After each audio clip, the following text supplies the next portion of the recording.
All right. So from the little problem we hear say feed it happened between the Minister of the FCT and President Bola Ahmed Tinubu, and then with the new and fresh big where they happen now with the House of Assembly members of Rivers State and the Governor of the state, Siminalayi Fubara, to waiting our guy for inside Oga Sultan of Sokoto talk where he talks say Nigeria not be secular state. Waiting it be, I go let you know waiting it talk. To other things than what they happen for inside Nigeria. For instance, Oga Malami don't come out and talk. Say, excuse me, make I explain why they hold me since for inside EFCC. As I they talk to you right now, we hear say EFCC said don't bab Oga Chris in Gigi. Come up, so yeah, come here. People they talk say now ways to oppress people so that they no go get choice but to join the reigning camp. But while others they talk say it no matter how long it take to hold person accountable, plus other issues that when they happen for Nigeria to real like a break a sass. We will bring for that this evening. Welcome to Updates with Precious. Another beautiful day to bring on that to read them with the shell for Inside Nigeria. And of course, today is Thursday. So of course, person wait day for Inside today Thursday with us. But before we bring the big elephant come out, make I just run on through those headlines of things that they happen. In case we know if it attend to all of them, make it be say sharp, chop the headline, chop the small skin, then leave the flesh. Later we'll go attend to the flesh. All right, let's go. So fresh crisis brews in River State as Assembly accuses Fubara of lying. Waiting be the lie, when lie. Because him been talk yesterday when he be say the commission project say we can never facilitate meeting between him and Rivers Assembly yet. Assembly members say, why you two lie, Yoga? Why you two lie? Why are you lying? Why? And then Nigeria is not a secular country. It is what? I'll let you know it is Sultan of Sokoto talk. And then we'll move on to other issues. Wahala still continue as it be say kidnappings, killings still they continue on the steady. It never rest at all. So as people they fear right now to travel, you want travel by airplane, no problem. Almost 500,000 naira now you go pay from Lagos to Imo State, for instance. 500,000 naira one way, not be two-way tickets. One way. In fact, people don't be sharp. People can say government the tax way they tax people. You never do reduce the tax them. Make it be safe for free help because the National Assembly said on the press on government to reduce tax for aviation sector so that it will fit make less, especially during festive period that they said that it will reduce the pressure on the fare so that people go fit pay well. But as that one they happen, if you could come and choose option of going by road, well, I use it because you go hold your ransom. As they talk to you right now, 17 persons now they don't kill. Others now they missing as militias don't ambush, don't start their ambush again for inside IDPs. In fact, they ambush returning IDPs for inside Taraba State. IDPs where they return and they ambush. Wow. Terrorists don't demand 30 million naira for 3 relatives where they abduct after their mother burial for inside Para State. 30 million naira, beg your pardon. 30 million naira. The money they wanted they cost. I don't know whether they get conscience because the sound of those money they did very frightening. 30 million. Who get them for inside this economy like this? Just like that. God, I beg you. Security strengthens in Chanchangi after deadly attacks on farmers. And then Al-Shabaab terrorists set off 3 bombs in Owo, killed 40 worshippers. This, according to witnesses, as the case they go on. Bandits killed Zamfara political leader after collecting 15 million naira ransom 5 months in captivity. Now he deal with them. It's on pay no. Now kidnappers demand 100 million naira as abducted Vine Crest College employee in Ogun begs for help. 100 million, yay! And then Malami says EFCC probe centers on 310 million US dollar Abacha loot, alleged money laundering and abuse of office, not terrorism. So he talks. So not be because of terrorism matter. Now, Kano authorities seize 4,920 bottles of beer, hand trucks over to Hizbah Islamic police for destruction. And then we move on to other issues. Suspending Twitter in Nigeria was one of my toughest decisions as information minister. Lai Mohammed, now in the talk, this particular one. My family was bullied during NSAS. Their businesses suffered. Now so in talk. In cause make one person come out. If you know say person die for NSAS, come out. One person raise your hand. Say today, no family don't come and say person don't die. Really? Okay. ICPC operatives on storm IHS Towers, Abuja, hold Amnesty International staff hostage, threatening to shoot anybody who leave the place. Why? Yay. ICPC. Okay. Now, Kaduna trader, they don't arrest them over Facebook post where they say make where they criticize Governor Sani, flouting the fact saying the governor flout presidential VIP security order. All right, let's go. we wake up.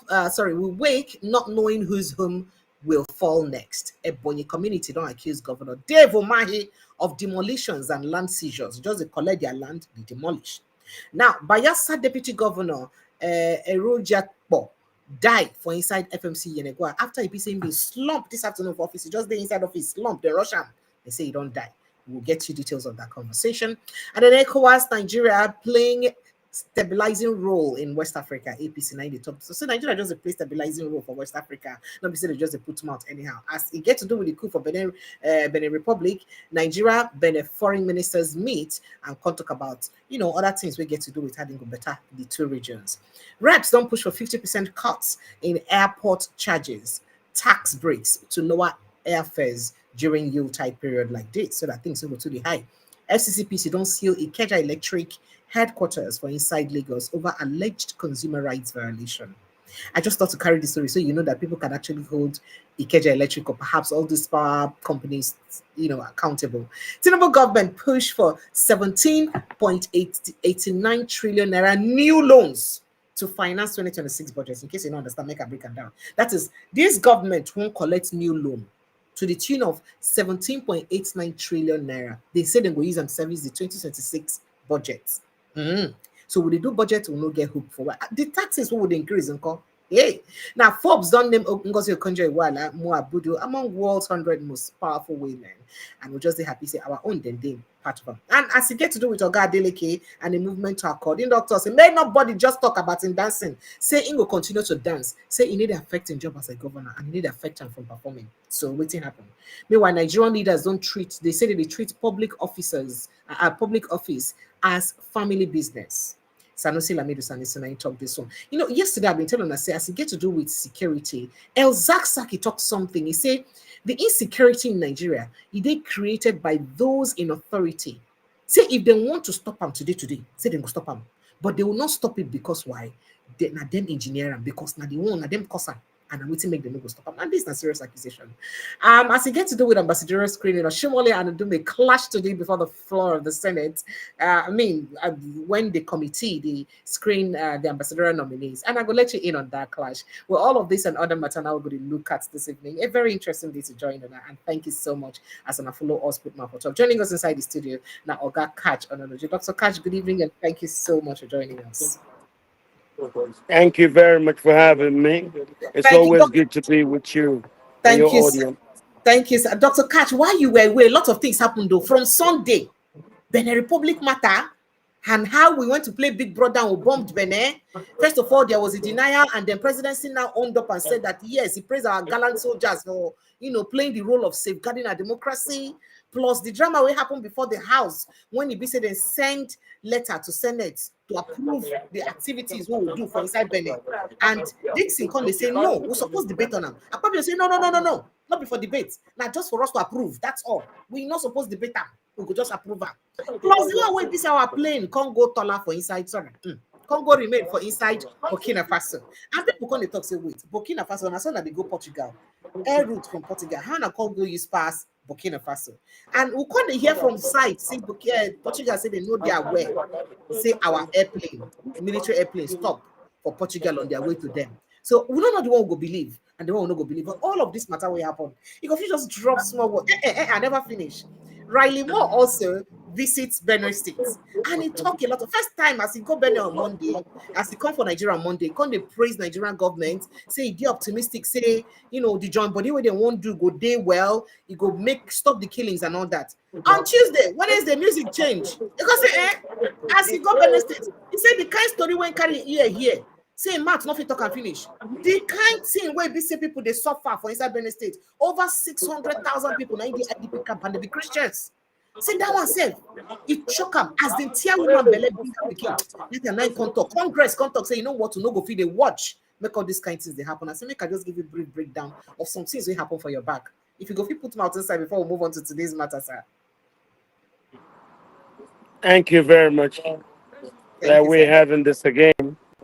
On we talked about last, it was very thrilling. The congressional committee came in for fact finding. We met some of them at the Hilton. And then later they started going to the site sale. One very impressive site was where they met up to 600,000 indigenous people driven into IDP camps, whereas foreigners from other countries were now had to stay in their communities, their villages, their houses. Nothing proves that government is complicit than such pictures. People who, when they came into Nigeria in 2015, it was during the peace committee. It was called the 2015 Peace Accord in Mm, Mali, where the Fulanis were fighting with the Dogons in central Mali. But instead of President Buhari to work with other leaders in the sub-region to get the people to go back to where they are, Buhari started plotting to have those people put in different parts of Nigeria. As I said severally, Buhari brought a bill to Nigerian Senate seeking to create national grazing reserves. They even made it in a way that they can take your land and you don't have unless you gain the approval of those who took your land before you can go to court. They were that foolishly full of themselves and entitlement. Nigerians rallied together and stopped it. He now went to try the issue of cows colony. Nigerians stopped him. He now tried the issue of national livestock development program in which the states were to bring land and the federal government to President Sibanjo was to be head of it. But as we went to national elections, 2019, we came out before government was to be formed. Nigerians found out that the Ministry of Agriculture, a permanent secretary, was issuing out LPOs for Ruga. That was how the vice president to Sibanjo said he will no more be part of the government has ulterior motives from what he was told. So that crashed. The government also tried grazing routes, it failed. The government tried to all sorts of acrobatics to do these people. When it didn't work, they now set up the militias to not get this land violently through industrial scales cleansings. And that was how those 600,000 people they were seen in IDP camp by the American Congressional fact-finding team to be headed out of their communities, apart from those who were killed, and be put into that IDP camps, whereas those foreigners were not allowed. So that's what you see, it's a genocide. There is a target, there was a strategy. They wanted land. We couldn't give land legally. So then I formed this band of militias who were to go on ethnic cleansing, killing people to take over their land. That's why it does rank with the tag. There was a reason for the genocide. And they turned it to, what's this called? Jihad. So they will come, Allah Akbar, and they will kill all the villagers.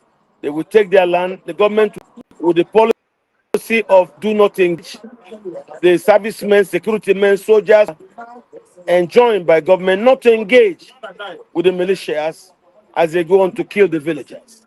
So you all can right, sir. imagine But such I things. don't know whether I that way. Say the president don't charge the vice presidents yesterday. Say make sure say he go find way to revitalize the grazing reserves so we get. If we don't talk here, say we not get grazing reserves. Say na fallacy. What But the he president said, don't charge Shetima, make he find the grazing reserves, them make it revitalize and say that we go fit build better hospital, build no, things there, so that these people then will be headers go move there to stop the farmer header clash. Those were the president's words. I feel play the video. He said so that we go fit stop the farmer header clash. Now what's the president talking yesterday?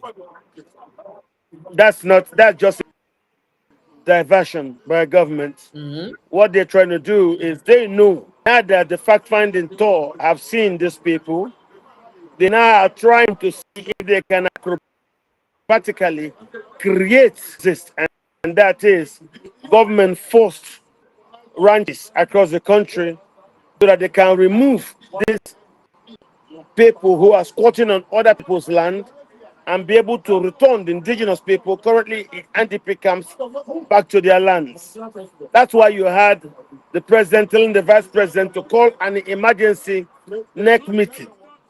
When he calls that NEC meeting, they will now make pronouncements on how the government can now create ranches around the country so that when these refugees are removed from these lands where they're occupying, which the Americans have seen now, there will be a place where they will take them to so that the indigenous people whose lands have been taken, that's the ones who are alive, can be returned back to their ancestral lands. Well, it's not going to be easy for government because to do this thing, you need to take land of the states. Yes, it has gotten all the governors to be on the same page with him. I don't know if the governors will still agree to give up lands. But let's keep watching.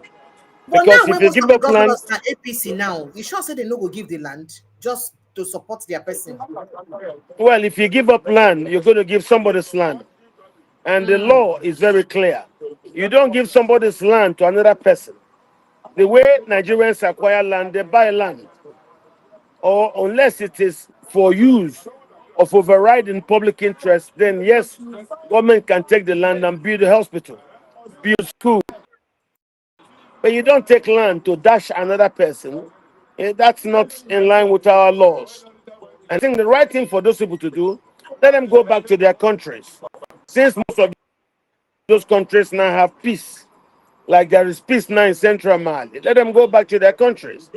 And anywhere where you give this Fulanese land, in future, they will use that as a staging ground to start attacking the indigenous people. They do not have history of peaceful coexistence with Africans anywhere on the continent. Eh? This is the problem. Eh? Yes, they do, I repeat, they don't have any history of peacefully coexisting with Africans anywhere on the continent. Okay. See what they did to the Hausas. The Hausas allowed them in today. No Hausa man is emir anywhere in Hausa land. With a coordinated program of settler colonialism, the Sultan there does what he wants. Now he's being asked to explain why he keeps quiet, whereas those under him go on in genocide. He's telling Nigeria is not a secular state. What does that mean? That's what's the law. That's the constitution. That's who we are. We are secular. Secular means we have several religions which we respect, but we are not to tie the state to religion. No, the state is alone while spirituality stays with the people. People have rights to follow what spiritual platform that they want. That is Yes. what Nigeria is. Yeah, but We are he not. said that we're a religious country. He insists that We we're a are religious not. country. Listen, he's just being. The Sultan is being half truthful. He's playing with the truth. But this has become a hot issue, and we remain till tomorrow a secular country. So I don't know what he's going to say. They have used the processes of military rule to force decrees that kind of our secularity. And this is the problem. They undermined it and now they are doing jihad. That's why most of us are thinking that best gift we've gotten this Christmas is American intervention. And because of that intervention, you're now seeing a lot of actions by government that you normally would not see. We are watching them. We are watching. And yes, from being complicit in the killings, now the Americans are coming. I'm seeing that a country with a government, the landowners are driven from their homes, and the congressional committee saw up to 600,000 people in camp, and the government is comfortable that others from other countries are taking over their land. These people are not Nigerians. If they Nigerians, they could have gone back to their state. Their state governors will cater to them. But they are not Nigerians. These are foreigners that have come from outside. Even during Buhari's time, money. But money is land is a different issue. Because Nigerians, like all other Africans, are emotionally attached to land. Whose land would you give them? Whose land would you give these foreigners? Whose land? Let them go back to their normal place. If they claim they are Nigerian, let them go back to their state of origin. There is no state in Nigeria that doesn't have land to settle its people. Let them go back to their country. This is what it is. So that's why you're seeing the Sultan and his other Fulani leaders being very shifty on this issue. Yet, we knew when this thing happened, we knew when Buhari told us these people came from places like Libya, Niger, Mali, Central African Republic, Faso, and the rest of it. Now it has become a problem for us. They have forgotten how they confessed, brought in the militias to come and use to fight Goodluck Jonathan. Now they brought in the militias and they can't get the militia, one of the things the militia sought, which is land. How are you going to blame me for problem that you saw? I will talk, they say, don't call by our name. Don't try to profile us. Why are you the person killing all Nigerians? Why are you embarking on ethnic cleansing? Why are you embarking in jihad in 2025? What kind of people are this?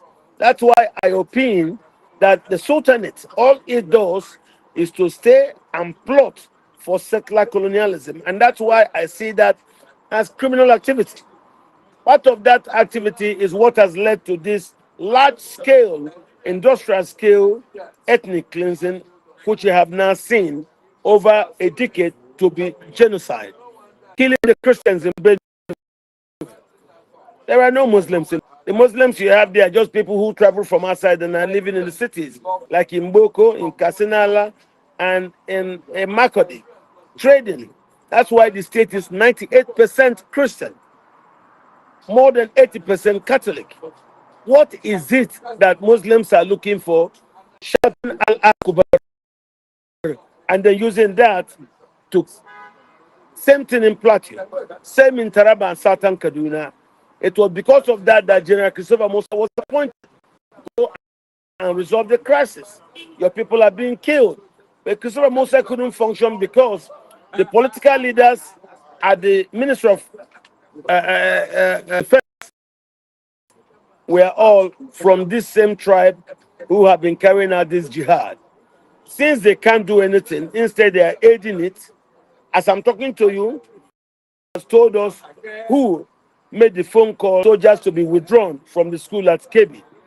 It is still in that same notion of do not engage. They were called to come out and not engage. When they didn't engage, the terrorists came there and kidnapped people. Some of their leaders are even telling us that we should put them in the budget so we can be giving them the money Buhari used to give them, so that we can pay that ransom money for us not to be attacked and killed and by foreigners who came to our country and are causing all these things. Okay. Brought me to Allah and other funny organizations. All right, sir. So people go talk. See, I mean, there's sense in what he said. He said that Nigeria is not a secular state, but Nigeria is a multi-religious country. It's much more of a multi-religious country than a secular. So what? So if we're multi-religious, multi-religious country is secularism. exactly. That's what it is. Exactly. The only difference is a multi-religion, so what a is secular he state saying? no go favor a particular religion against another, even though say they get That's what plenty it is now. religion. That's why I think he's just playing with words. He doesn't know what to say. Why hasn't he condemned the genocide for one day? Why hasn't he said that Muslims should not kill Christians? All he wants is to expand his kingdom, and these people are new. The indigenous Christians, because are being killed by Muslims, and this has been very long. Muslims were in Nigeria for 700 years before the Fulani came in 1804. Islam came to Yoruba land through Mali. Islam was in Nigeria for 700 years before the Fulani came to Nigeria in 1804. So what is it that is new? What are the Fulani trying to teach us? Okay, they should have left when the British left. They are here now and they are killing us, and that's wrong. That's why I believe that the caliphate is a criminal organization. If all it does is to massacre Nigerians in a genocide so as to take their land and then settle Fulani inside Nigeria, this is wrong.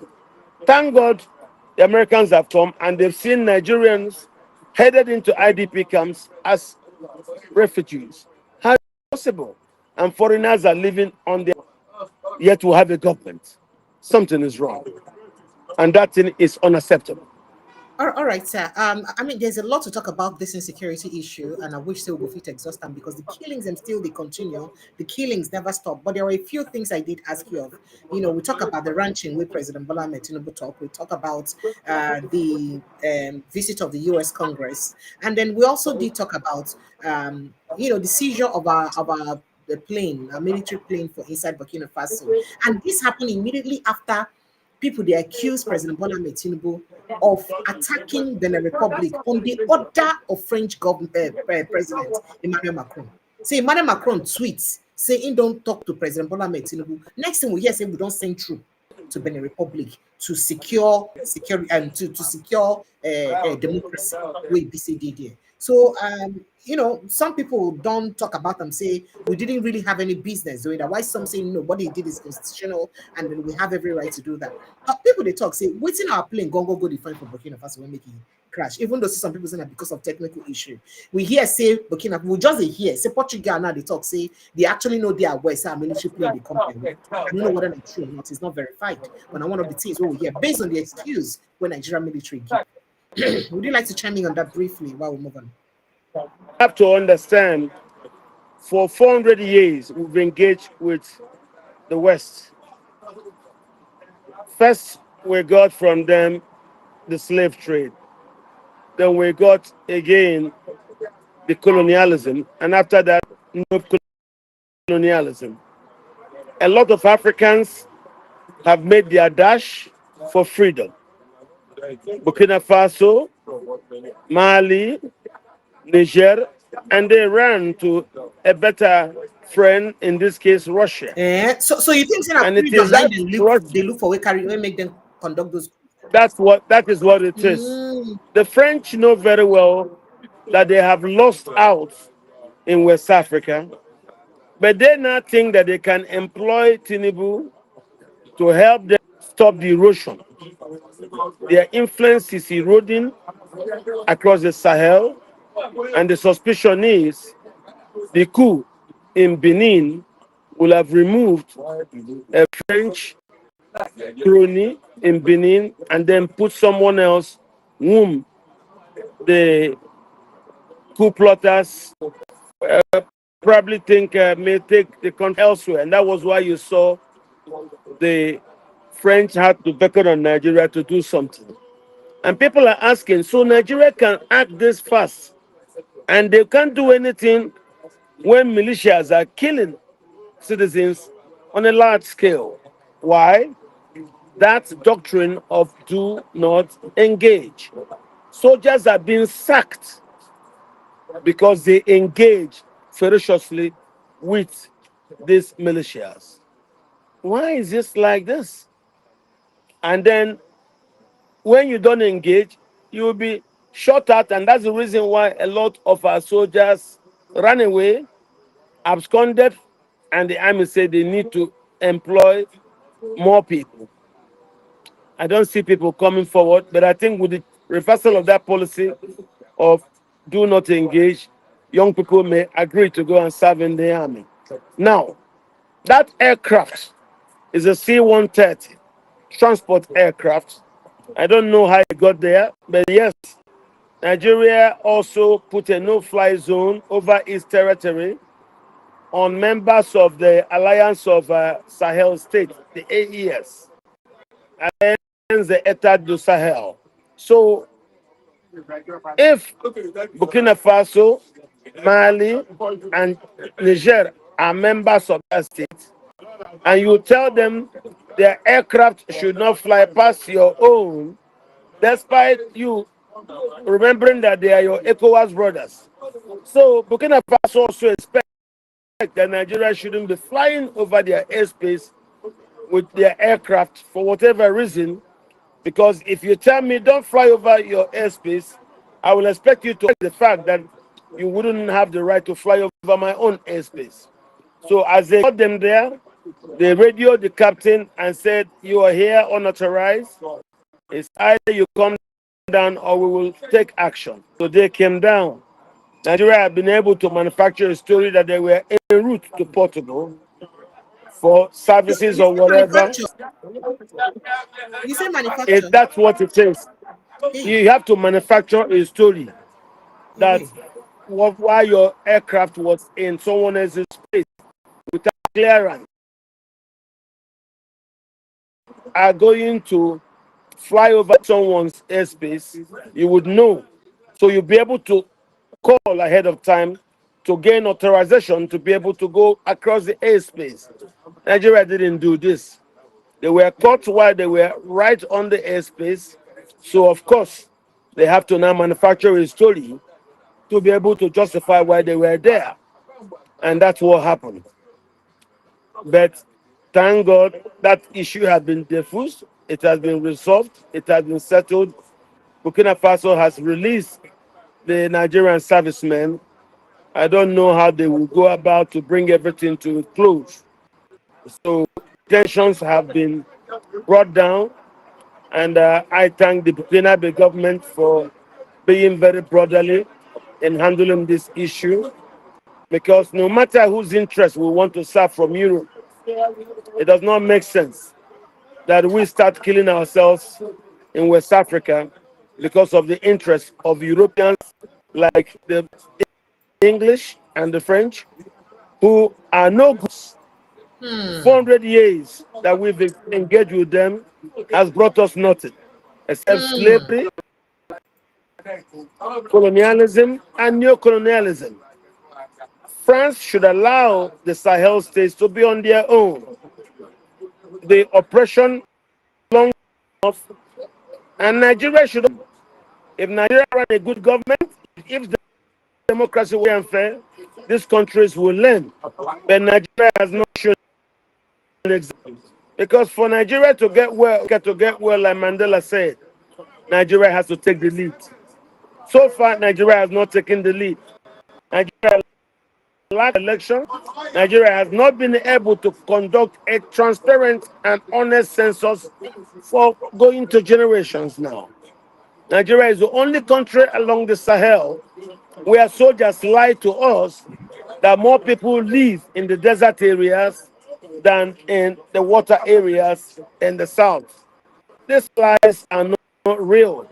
It's all part of the lies they also did with their decrees, trying to put Islamic interest over a Christian majority country. And when they can't get it, you can see now the Sultan and his cohorts trying to use violence to conquer the lands through a jihad. Has now been stopped and arrested due to the American intervention. Very happy about it. The American intervention has shown that we are a very, very divided country. Majority of Nigerians are happy for the U.S. intervention because the attempt by a minority Sunni group to appropriate for themselves. The Americans will come here. Of course, there's a price too. Americans will want to know what they gain. Yes, we have oil. The oil we have are not being gained by the people. Since Tinubu came to power, all he's been doing is borrow, borrow, borrow, and spend. So what about our own resources? Why is he in and spending? We don't have implementations of the current year's budget. We're still implementing 2023, 2024. Something is wrong with Nigeria. Nigeria is not functioning properly. And that's why we think we will embrace and be grateful for any intervention if that intervention will set our country aright. Right now, our country is moribund and it's not working for anybody in Nigeria. It's not working for anybody. All right, sir. So it is something scary where El Zagzaki talk yesterday for inside one video where they say, for interview where they say, get he talk say, this whole thing will make noise about insecurity. Say, he no go stop. And you know why he no go stop? Say, na because now our leaders, them cause am. And now except them, they want them to stop. Now it go stop. And this one, they like a scare. Even though say some people feel say, oh, they know all these ones before. But it can't they like a scary reawakening of waiting you don't they also talk about since. Make I play you shortly that video. Make you hear waiting and talk.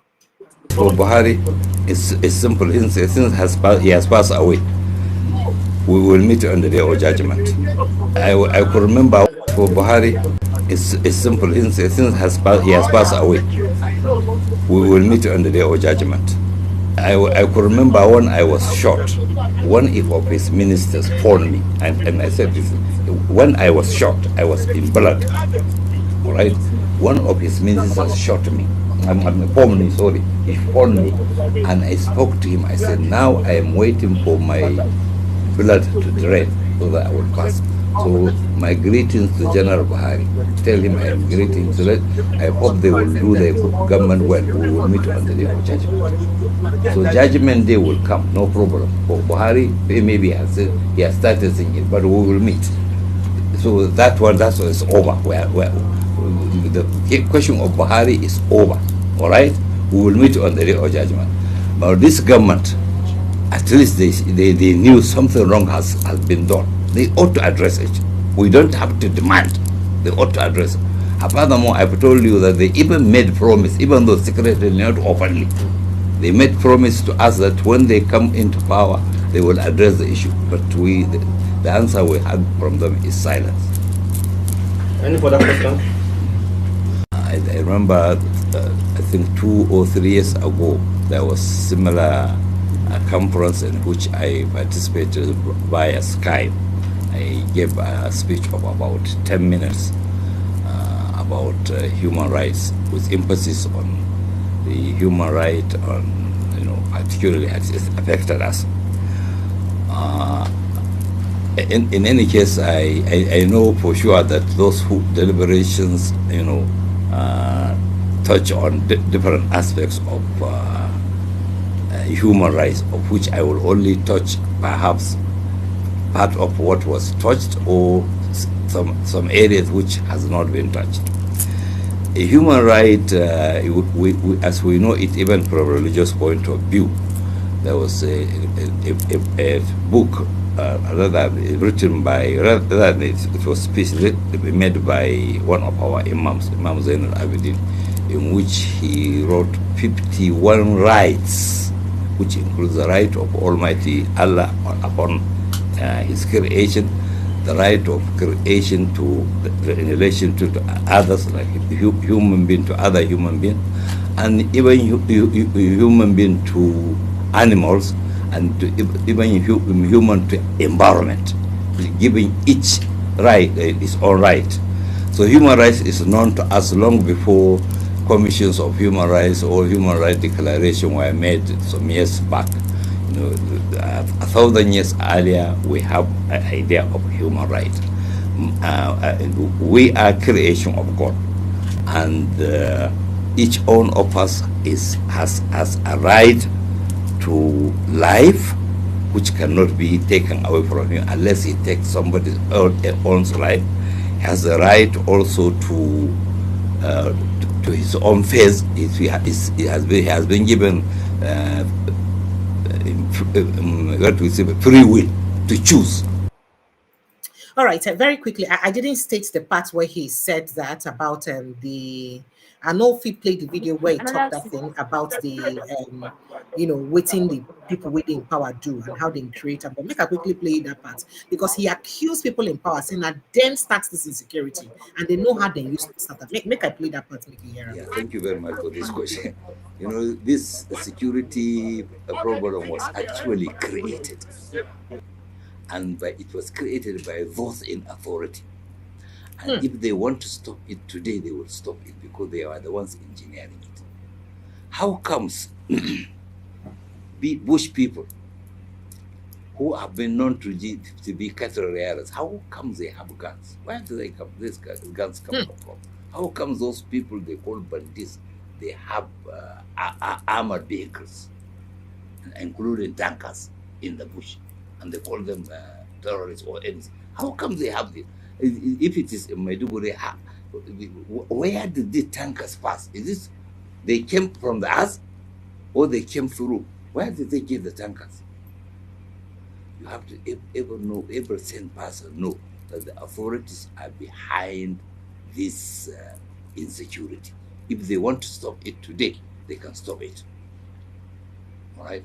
Now, by inviting those who are perpetrators of this, they will make it more aggressive. They are inviting the U.S., which is very clearly it is behind all these so-called terrorist organizations. It is behind. U.S. created Boko Haram. The U.S. is funding Boko Haram. U.S. creates what they call ISWA. They created ISIS. They created Daesh. They confess it openly. All right? I don't need to give you proof because they have said it themselves. They are behind it. They said that they will use terrorism to conquer Africa. Now you invite them to be a remedy for what they have been the cause. What do you expect? Mass killing of most innocent people. All right? And they will come not for security but to steal our resources. You see them in where there is gold, oil, gas, and other resources. You will see them there. That's where the security problem is, and that's where they will protect Christians. They will protect Christians in Zamfara and Katsina, where there is gold. You see them there protecting Christians. They will protect Christians in extreme northeast, where there are rare earths. You know, they come for that, and they will create havoc. So if the government wants this insecurity to stop today, they will stop it because they are the ones doing it. No fool can nobody can, unless you want to be a fool. You have to understand that the Nigerian government is behind all these insecurities, previous and present. Yeah, Nyaram, he said, except you won't fool yourself. See, Nigerian government, now they behind insecurity. Both past and present Nigerian government, now they behind insecurity. And say, as for US helping us to fight insecurity, see, now the US talks in they use terrorism and be conquer Africa, be hold Africa down. To say, I won't use people will cause your problem to you solve your problem. Is it possible? But then if Nigerian government wants to solve the problem, they know what to do because they know how to solve the problem. They can as well fix the problem instantly. Let me take your reaction, sir. Well, for emphasis, that man, El Zagzaki, is actually an Igbira man, Igbira Kogi State. He champions the movement of the Shia. Nigeria Muslims are majority Sunni. So after the Iranian Revolution, then Iranian people came here, and is one of those who now saw this new part of Islam and followed it. He is Igbira. He's not Fulani because some people are insinuating that he's No, he's not Fulani. He's Igbira. okay. His people are the ones heavily in ISWAP. Understand that? And because of that, that's why you saw at the time when the government came in, they killed a lot of his followers in Zaria. That is the man. There's a man that they arrested, yes. When they arrested him was during the time of the crisis between Iran and Saudi Arabia. So because he was promoting the Iranian positions with his Shia platform, so Buhari and Co, who were more with the Sunni platform led by Saudi Arabia, went after him, tried to silence him, arrested him, put him in jail, killed a lot of his followers under the command of You heard what he said, that he leaves General Buhari for God. He Buratai. will meet on Judgment Day. He said he will meet Buhari on You Judgment Day. say? You heard what he said about Buhari. He said they go meet for Judgment Day. Saying leave Buhari for God. Meet on Yes. Judgment Day. Of course, he doesn't like Buhari because Buhari killed his followers. Buhari arrested him. That's just to tell you. So he's like the new Aladura church. When the Yoruba broke away from the Cherubim and Seraphim and they started their own Aladura, it was an attempt to have their own. There's nothing wrong with that. That's why you see Nigeria is a secular state. You see, but then those who are Sunni don't wanted to match the government together with their Sunni followership. And that's where we have this problem. Normally, religion should be something separate from the government. But the Sunnis want to merge the government and their platform. And that's why you're having this problem. And that's why we have these Sunnis who got to power and thought that they can even do as much under Buhari. And they started this genocidal ethnic cleansing programs on an industrial scale that has now attracted the international community's interest. Nigeria, as I said, remains till tomorrow morning a Christian majority country. But because of the Buhari and co said no, the Muslims, they won the war. They cannot share Nigeria with the Christians. Since then, only Goodluck Jonathan and President Obasanjo are Christians that have ruled this country. The Muslims don't want. That's why you see Atiku doing what he's doing, because the Muslims say undermine the Christians, and if they ever get, they don't let them. So it was during the presidency of a Christian, President Obasanjo, that they got and they started the Sharia. Obasanjo ignored them, thinking it will go away. They now graduated from that to the jihad that you're seeing today. So, as far as we are concerned, all these things puts us in a state. Yes, we call ourselves secular, but because manual that the unit that the military gave us is not a defining constitution. It's not a constitution. It just forced us, and because of we were looking for a transition from you, we've achieved that. We are under civil rule, and we are not yet a democracy. A democracy is a place where you have your votes count. No matter what you vote, the Sunnis will cancel it and impose what they want. Imposition of Tinubu after taking money from him is the reason they come back to fight with Tinubu. Because as they come, most of them, Sunni Fulanis, Tinubu will say, "What is it? I paid you off. I don't owe you." And they said this issue, they've had a coup, the coup failed. They are broken away from his party. They formed ADC, and now, as you're hearing, they escaped the killings as they did under President Goodluck Jonathan. And as you can see it now, the US, who worked with them through Obama then to bring a Muslim to power, as instructed by Qatar, suddenly the same US had now turned against them to say, no, you cannot do this genocide, no matter what your reasons are. Another thing about Zakzaki, yes, it was the Muslim politicians who started the insecurity. But it's So very he's correct. difficult to know why. So he's correct. It is correct that the Sunni politicians started the insecurities. Now, the reasons why they started it, we don't know. Now we are seeing. Because one major thing we saw about the insecurity is that they use that insecurity to start a slow motion war, which over a decade we've seen the war has culminated into a genocide And that's why the international community have now screamed and have come in. And as you can see, they are all in disarray. The country is not united. And half of the country are happy. Why? The American presence has now halted the Fulani war machine. Of course, they will not be happy about that. And Tinubu is going to do all he can to make sure that elections don't hold.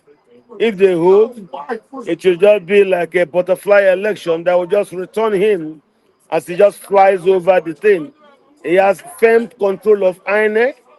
He has judges like Omotosha and Co. who are willing to give bent judgments to make sure the opposition parties don't function. So for right now, our democracy is comatose and moribund. We think we need to restart Nigeria. Nigeria is not working. Economically, you can see what's going on. You're the one who talked about the aircraft, the airfares. I'm aware that today the airline chiefs were called in by the aviation minister and they were asking, what is this problem? Why are you doing this? And by this afternoon, we saw the airline fares started coming down.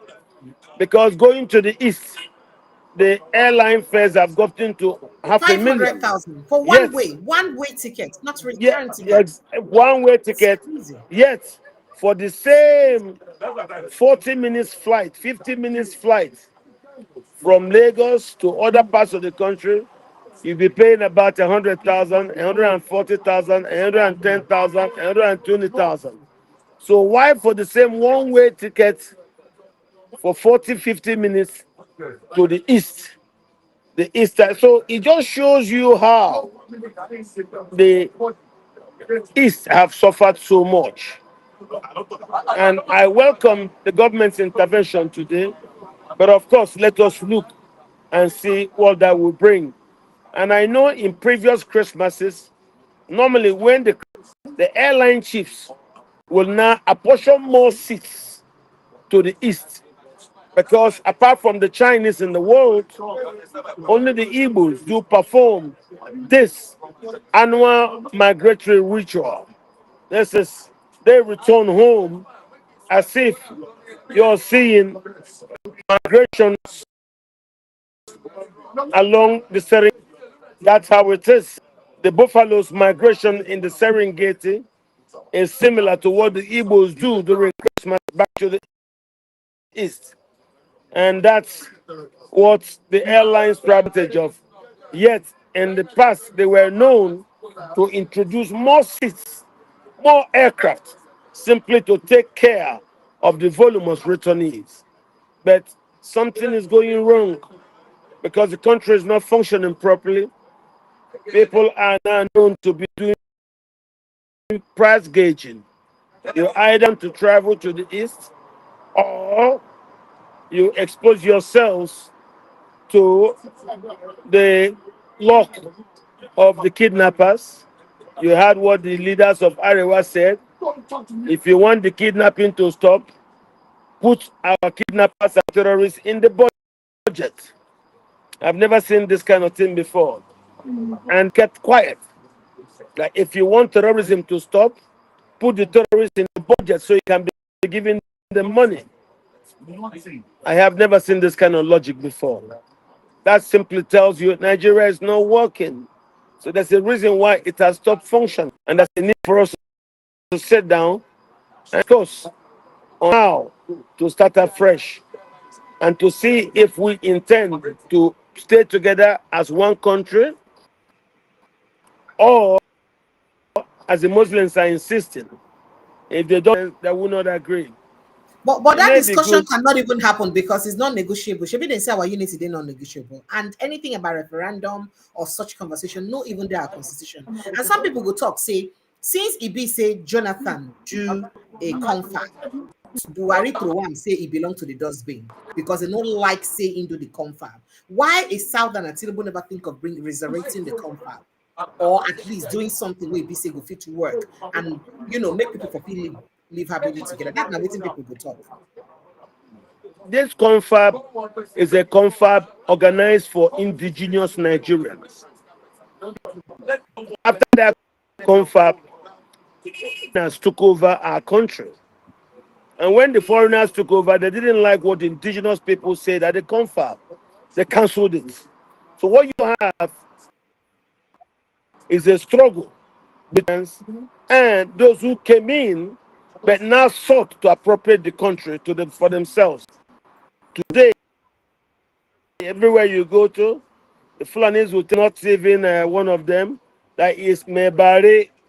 Mebare means somebody from the ag-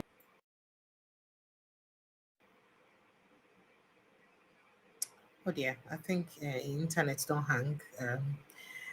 Other internet don't hang. But we'll look at him. I just need him to respond to that so that we'll move to politics and the drama where they play out for River State because it looks like it's boiling in River State right now. And say if it don't happen small under the radar boards, it don't take a different dimension now because right now people don't begin speak up. this region Okay, sir. of Katsina down to his ancestral homeland in Niger.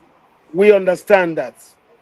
But it is sad that he's now been denied by those who form the cabal around him and use him to now pursue their own narrow interests, which has landed them in American intervention in Nigeria. Nigeria is not working. All right, sir. One Nigeria is more not question working. around this insecurity issue. Do you think that El-Rufai is not happy with the appointment of Christopher Musa as the Minister of Defense? Because some people they talk, so since they appoint Christopher Musa, say El-Rufai not they happy about this thing at all. Now so they talk, but we'll never, of course, see that kind of reaction as it be like that for El-Rufai. You think saying they happy or you know they happy? And if you know they happy, why?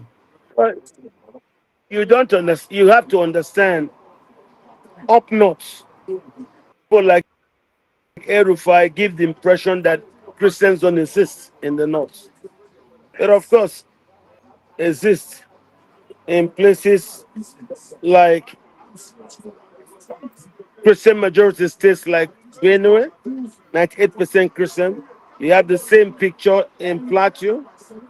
You also have the same picture in Taraba, majority Christian state. You have the same in Adamawa.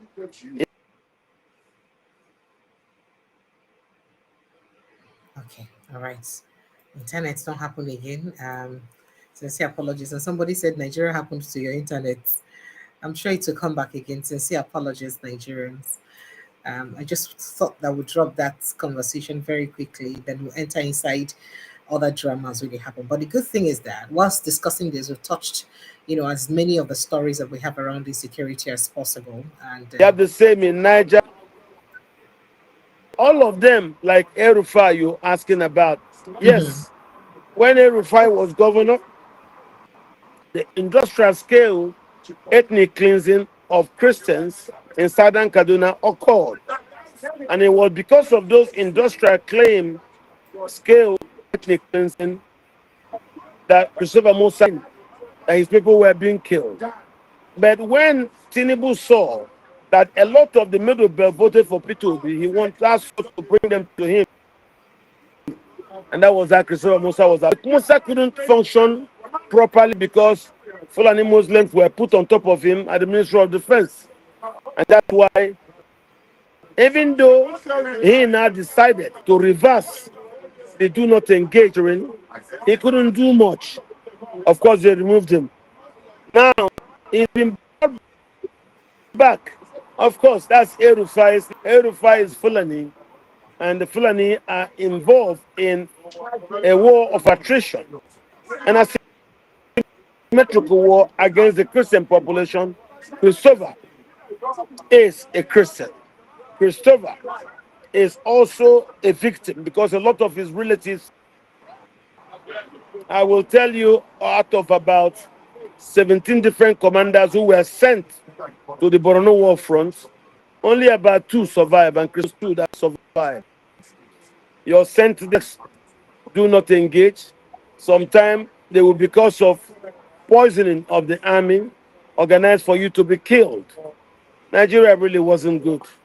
Nigeria was worse than Afghanistan. So now that the world has taken attention, taking notice, let us see what is going to happen.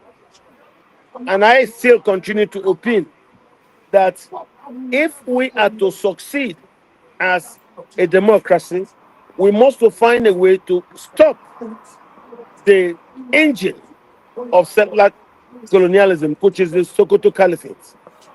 The Hausas who dominate Hausa land in numbers, none of them can aspire to be governor. It still shows you how very fraudulent the Nigerian state is. They will come to Abuja, pay money, and instrument their ways to make sure only a Fulani will get a ticket to be governor. And this is a problem.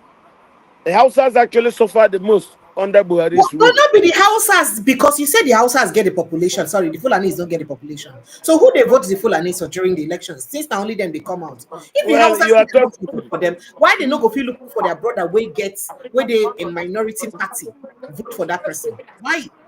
So that means that the Hausas now they also support, encourage it to happen. Nigeria yet doesn't have a functioning democracy. Whoever it is that the name appears on the ballot is the person who will go there that day with money and be asking those with cards, if you vote, you take 100 naira. If you vote, you get 500 naira. If you vote for me, so and so, you get 1,000. Of course, Hausa is very poor. Don't forget, Hausa land is home to humanity's largest concentration of children without access to formal education. It is also known to be the poverty capital of the world. Why? Just like Pakistan and also Afghanistan. The madrasas in Pakistan and Afghanistan is similar to the Al-Manjari institution in Hausa. And if the Al-Manjari institution stops them from getting access to proper education, nobody can employ you in insurance companies with papers. Nobody can employ you in the bank certificate. Nobody can employ you to work at NMPC with Al-Manjari papers. This is the problem. Al-Manjari is Sunday school. Rote learning, rote cramming of Bible verses, of Quran verses, study at the Hadith. It does not teach you history. It does not teach you chemistry. It does not teach you economics. It does not teach you physics. It does not teach you anything about humanities. All it teaches you of the religion. That's all. So when you now have done up to 15, 16 years of your life doing that, then you find that anymore. Because for you to succeed in a democracy, you need two things. One, education. Two, psychological understanding of the workings of the markets, which comes through experience. If you don't have those things, you cannot compete and win in Nigeria. That's why you see the Igbos have it easy in the north. When they come to the north, there is no competition for them. Because those who are dominant there in the north in numbers to education. And you see the prosper everywhere, grow everywhere, take over markets and whatever. That is one truth. Because the Fulani leaders didn't allow the Hausas access to formal education. It is when you have access to formal education, you can do quite a lot of things. Could you imagine 2007, Imo State alone had more people subscribing to JAMB and Wike than the 19 northern states put Abuja put together. That's wrong. That's wrong. We need to borrow the Chinese model in training people for education. Can't you even hear? There are some indigenous Christians in the northern Nigeria that Muslim leaders don't allow access to certain courses. It is sad the kind of appetite we have in northern Nigeria. But now that the world is beginning to pay attention, they will find that the northern Nigeria is the darkest part of the world. It has the largest amount of children without access to education than anywhere else in the world. It has the largest concentration of poor people than anywhere else in the world, because once you don't have access to education, you cannot compete.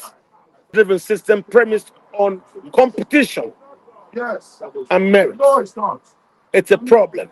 So we need to continue to struggle. Now you hear Hausas are beginning to speak up. But of course they can't speak up before, because once they talk in the afternoon, they'll be trapped in the mosque and then will be admonished for joining certain groupings, for going to listen to certain things. And I told people, if we sustain our democracy, our country will gain well. What we need to free Nigeria is free and fair elections, because Nigerians have already gotten enough awareness. That's why you see the Sultan, head of the criminal enterprise, saying that the social media space is the terrorism space. Why does he say that? It's okay, it's possible for the state to be able to intimidate and subjugate the mainstream media, but they cannot be controlled. It is because of the social media that Nigerians were able to push out what the government got the mainstream media not to advertise. Because during the Buhari administration, the mainstream media were reporting of the Fulani insurgency. It was even the government that also used the word bandits for terrorists. And when you ask the man you mentioned his name, Erufai said, okay, government doesn't worry because they are doing business. How can terrorists be doing business? Terrorize, take people, and then say, give me money, so that they can use that money to buy more guns, in which to use to drive their ethnic cleansing programs so as to gain more lands. It is gaining that land that has now brought the killings all over the country, for which the Americans have come to now, for which the Americans went to Benue State in the past 72 hours, and they were able to discover up to 600 people living in IDP camps, while foreigners occupy ancestral lands through a government program. Remember the other time during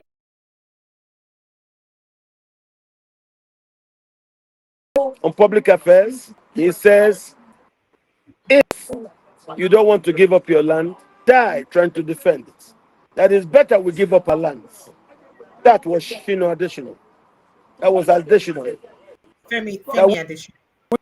We could die, that we could die trying to defend those lands. Well, we're not dead yet, and all I can say is Nigerians should note. Right now, we are fighting each other, doing the narratives war. They will speak, and we're not going to keep quiet. Keep quiet. All right, sir. So moving on, let's get straight to River State and the drama playing out in River State. I don't know if you're aware, but you did Abuja, so now you go gist me. I don't know whether any kind wahala dey between your minister for inside Abuja and in president. But before we talk about that wahala, let's just get it straight to the crux of the matter. As the River State House of Assembly members today reacted to Siminalayi Fubara's comment that he made during a road commissioning ceremony yesterday, describing them as unnecessary and capable of sparking another crisis in the state. Now, the speaker, Martin Amaewhule, briefed journalists. They actually called a press conference on behalf of the lawmakers, alleging that Fubara lied about the meeting with them. If you remember, Fubara had earlier yesterday said they denied any risk, said there's no problem between him and the lawmakers. He's saying that arrangements were being made for a meeting with Wike and other leaders. In fact, yesterday he said that Wike is yet to convene a meeting, that the FCT Minister Wike is yet to facilitate his meeting with the River State lawmakers, But these people denied him flatly and said no. In fact, they accused him of a lot of unconstitutional things he's doing. We could just go listen to them. In 2024, he spent with that appropriation law. In 2025, he was spending. Emergency rule was declared. Even after the emergency, in 2024, he spent with that appropriation law. In 2025, he was spending. Emergency rule was declared. Even after the emergency rule, we discussed with him in the meeting, saying, look, bring your budget so that we can take care of all you intend to do for the remaining part of 2025. There in that meeting, the governor told us blatantly that he will not do it, that he will not bring a budget. God is my witness. As I speak here, God is here, and God knows I'm not lying against the governor. Where the governor is, governor knows I'm not lying against him. I shouldn't have brought all this to the fore because we are trying to see how we can mend fences and move the state forward. So we have kept mum hoping that the governor will do the right thing. From September, when we met with the governor, to this day, the governor has been spending without our approval, awarding contracts to his cronies, particularly those who masterminded the burning of the Rivers House Assembly. Awarding contracts to them, and they're celebrating it on social media, mocking us that they've been rewarded for burning down the Rivers House Assembly. The governor does not seek the approval of the Rivers House Assembly to spend. He has been spending from his strong pockets. We decided to just stay calm and hope that the needful will be done. Because Rivers people are yearning for progress. Rivers people are yearning for good governance. And we just decided to say, let's just stay calm. But the governor's outburst yesterday is the reason for this press conference. Because we need to set the record straight. And it's important that I also state that the minister of the FCT, His Excellency the one who Wike, means well for Rivers State. He wants peace. He wants the state to move forward. Let me also make it clear and inform Rivers people that within the pendency of the emergency rule, His Excellency the one who Wike also summoned a meeting of all the members of the Rivers House Assembly. 27 of us were present in that meeting in the official residence of the FCT minister in Abuja. The governor was in that meeting. The governor sat with us. We had a meeting with the governor. All the members present were so shocked hearing the governor saying that no meeting has been called. Let me also inform Rivers people that after the emergency rule, the FCT minister also caused a meeting to take place at the residence of Chief Alabrada in his residence here in GRA Port Harcourt. We also had a meeting of the Elders Council. In that meeting, some members of the assembly, the principal officers, myself, I was in that meeting, deputy speaker was there, the leader was in that meeting. How many meetings have I mentioned? How many meetings does the governor want the FCT minister to call for him to do the needful? Is it 100? Maybe he will tell us how many that is required. It's so saddening. What we are saying today, this press conference is really not what we intended to do, because we have resolved, following the intervention of Mr. President, the ship has sold, to allow peace to reign, to allow for good governance of the state. And that's why we said we'll be speaking to the press. Even when people are calling us, talk to the press, tell us, we said no, let's focus on our duties, because we don't want to heat up the polity. And that's the reason why we have kept calm. Even when the governor refused to bring the appropriation bill for the remaining part of the year, we say, okay, let's not talk about it. Here we are. They are spending. See what is going on. As we speak, we don't even know what he's doing. Let me also say that in that particular sitting where we passed our resolution and called on the governor to do the needful, recall that we also asked, or we informed Rivers people that we will go ahead to find out what transpired during the period of emergency rule. Part of what we have found out following preliminary observation, and I will state it again, is that the outgone administrator during the emergency rule left over 600 billion naira in the accounts of Rivers State. I'm saying it again. We know the exact figure. What the governor is doing, he has been spending it, boasting how he used the funds to divide the assembly, buy the members, The governor needs to know that Rivers State House of Assembly members are not for sale. Members are for sale. No. 27 of us will remain committed to the dreams and aspirations of the good people of Rivers State. All right, sir. You hear what's in the talk. Now, these are very serious accusations. So if you say there's someone on top of the governor, say the sole administrator leaves 600 billion naira for the account of Nigeria, the River State government. And say inside that money, say the governor never he never give them account of how he spend them. He just spend money anyhow. And in the boast, say he will use the money, buy some of those 27 lawmakers to his own side. And he has all saying that they are not for sale. Just to note, about half of the lawmakers don't talk to APC, the other half still the PDP. What do you think will be the problem when they go on now for inside River State, especially considering people they talk say it be like say Wike and Presido not too tight again because Presido they vex or so on so on. But make I take your reaction. Well, some months ago, I told you on this program that the problem in River State is that of armed robbers. When armed robbers go, you normally will have problem. I told you before, they didn't win the election. The state was hot for Labour Party. So, like you had already said, Labour Party won, but the results were changed. It's the same way, since the governor followed them, and he was part and parcel of the gang that subverted the will of the people in the state. The problem they have now, the criminals, is how to share. I am aware that the governor has started getting very close to the president. I am aware Independent of that Wike, without Wike. what do you all governors gain access to the president? They don't need a middleman. Yeah.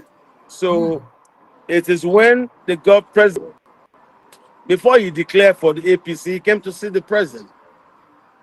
So he has given them instructions to all move to APC. Some of them who want to stay in PDP and cause trouble to make sure the party dies, they are caught up there. So those who just want to obey have moved on to the APC. And that's what it is. So for me, my view is what it has been. That because they are all thieves who stole the will of the people, imposed themselves, it's all right if they start fighting about sharing of the loot. That is normal. That is historically expected. You can see Wike has no qualms about morality, doesn't care, can kill, can do anything for him, all in a way. And that's not very good at this point in our democracy. He's been tolerated by the system, so you don't expect anything about him to go straight or go well. That's what it is. I am not surprised at their tumult, expected wherever you have thieves gather to try to share loot that they collectively stole together. I don't expect any surprise at what's going on now.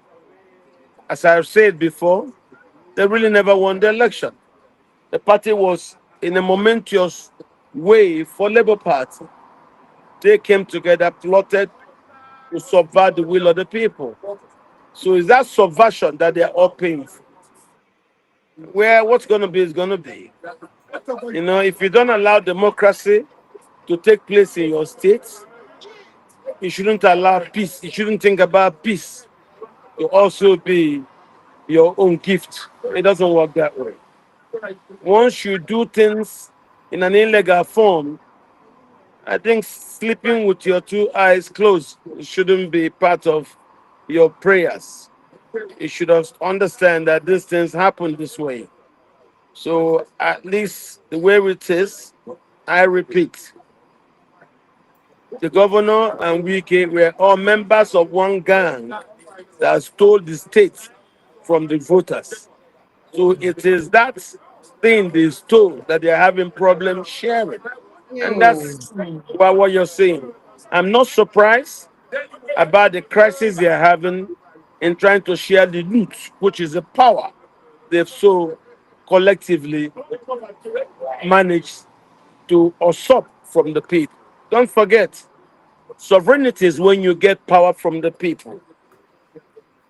You can't claim to be sovereign when you do not derive your powers from the people. So what you have in River State is an aberration. And what comes from state capture are many. This is what it is. We just try to pretend as if abnormalities should be treated as normal things. You know, I believe in the laws of causality and effect. For there to be an action, there must be a cause. And once the actions are situated, there must be reactions to them. We are suffering from consequences of our actions. And we should understand in a diverse society like Nigeria, when you organize with others to go steal something, it's normally very difficult sharing because there's no loyalty among thieves. All right. As you talk Tiffy now, I been want to ask a question, but I don't know whether make I leave and make I declare an irrelevance. Now, bad day and John waiting to talk about Peter Obi. Say Peter Obi they work for Tinubu and say obedient movement, then they be scammers and all that. Well, I wanted to actually disregard that conversation, but I don't know if you'd like to chime in on that briefly. Disregard what conversation? Whose conversation with who? Deji Adeyonju, he say Peter Obi, they actually work for Tinubu from back. Well's game is just that he is like other young people who do not like stress. He's against Peter and he has a fixation. You know, he's from northern Nigeria, so he thinks that Atiku should win. I think that person is working for Tinubu. The reasons why Nigeria's pendulum of governance should shift between the north and the south. And when I knew he's in the north, I thought it is not the son of the south. And that's one when they refused, or her article was using money to fraudulently undermine the PDP's NWC. To speak to my friend who's now late, Dr. Doino Kukwe, understood what I said. He said, what do we do? I said, I'm not getting younger, Tumba. We have done enough because I worked him in the campaign trail of Bukola. I said, look, how do we get kind? I said, don't worry, we'll get one. And we started candidates. We had 3 Southerners then. We had, what's his name? Pius Anyim. Wasn't getting the traction we thought. We had he really wasn't there in the party. So I had some Northerners who called me and said, look, if what you're trying to do must work, go find Peter. And I said, why you say go find Peter? They said, some of your people have money from business, but they don't put it into politics. Go get Peter. Peter put money into Atiku's campaign in 2019. And that's how I agreed. Peter said, no, I shouldn't talk to him. He will never go against Atiku. I said, okay. I left him and started talking to elderly people like Okwadike and Chief Okay. They were able to call him and say, look, this man from your party, he said, this is what it is. And with pressure and other things, we're able to get Peter because I understood the game was simple. Don't let a Southerner become president. You saw that in Abiola won, they annulled it and gave the advantage to a Northerner who was his name? Abacha. And that was how the Southerners started Nadeku. And then everywhere was heated up. And to make peace, they had to bring Obasanjo from prison and make him president.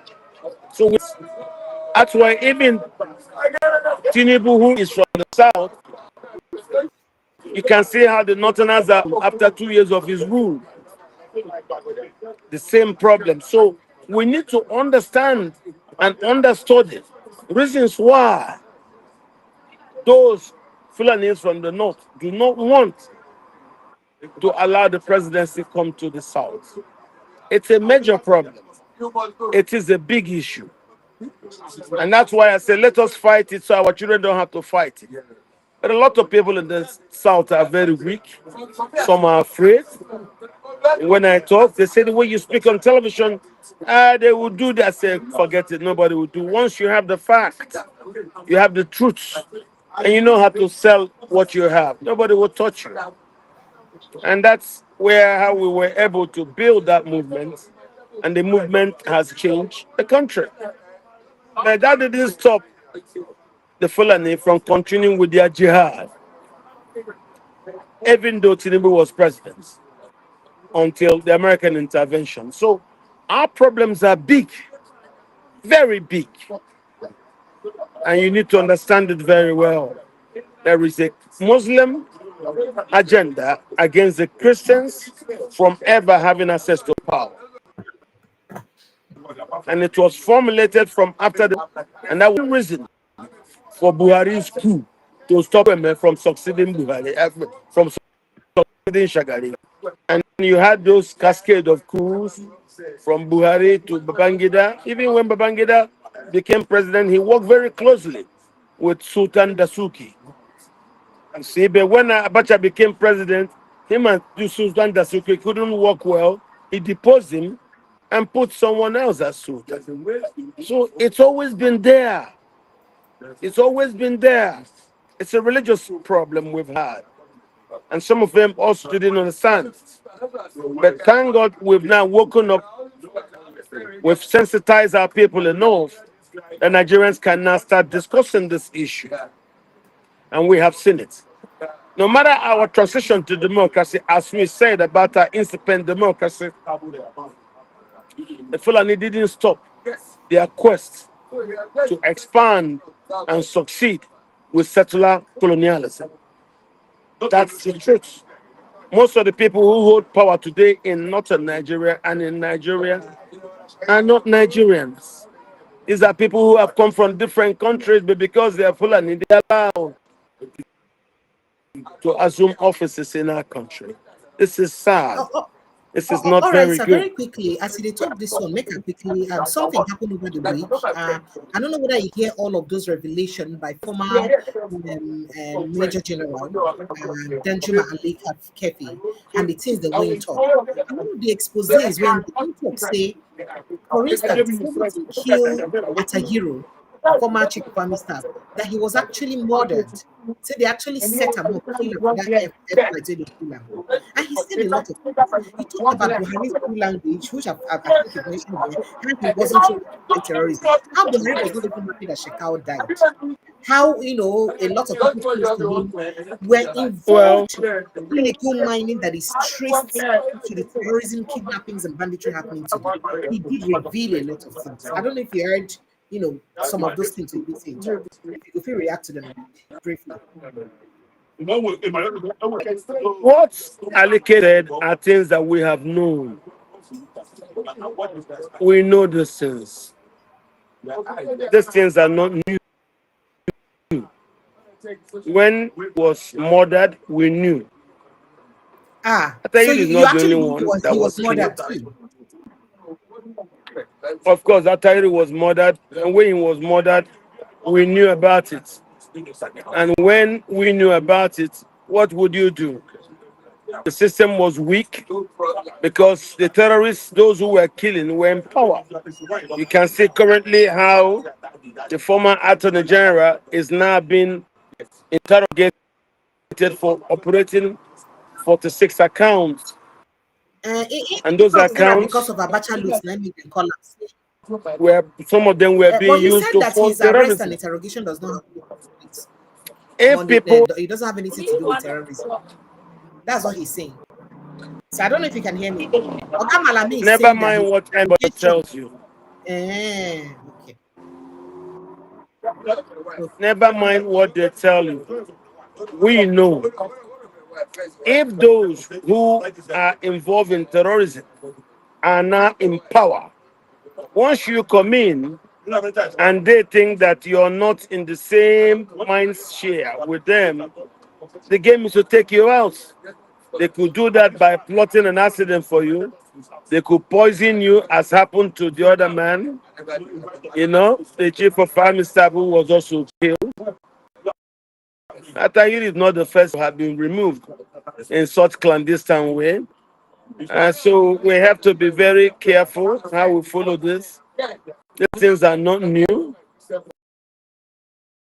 because these things happen. No, they happen because we don't know how to stop them. All right, thank you. Nigeria's phone lines are open. Let's have you jumping on the conversation. 0817-029-4077. That is the number to call. Kindly just call to join the conversation. Or very quickly, also join the link in the pinned post. The link will bring you straight to the studio where you can fit take part in the conversation. So if you open that link within the pinned post, join that link. The link will bring you straight to the studio to join the conversation. Or you call the WhatsApp number 0817-029-4077.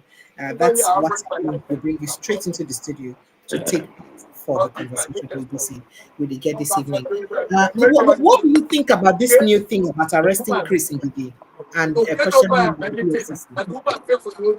Yes, they've arrested Ngige. Of course, it's in court that you know why he's arrested. But I'm not worried. Everybody can be accused by the states. I'm not going to vouch for anybody. I did not serve in the Buhari administration. I served Goodluck Jonathan. So it's them who served are now accusing themselves. I don't think I'll be the best person to start postulating. Let us see evidences presented in court, and we, as bystanders, can take it from there. I don't see any issue that should concern me to the extent of speaking before I hear them. Of course, I know Ngige is a very nice person. He's a reliable person. He's a leader that I like. He's a man that's very careful before he engages. But as I said earlier, if they have arrested him, all of us were very, very shocked. Ngige was arrested because we know he's paid. And now they say they charge him to court. We will hear what they say about him in court before I can conveniently make comments about Ngige's arrest. All I know is I trust him. He's a man whose character I can vouch for. So. The particulars of the citations in court. All right, sir. Hello, good evening and welcome. Nigerian's phone lines are open 0817-029-4077. Good evening and welcome, sir. What's your name? Where are you calling from?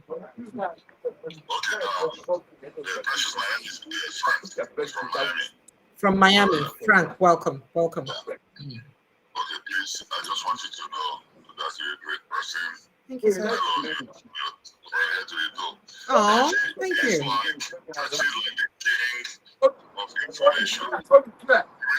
Is on your I want to make sure I listen. Thank you. My take is, that is emotional. That you and all those things.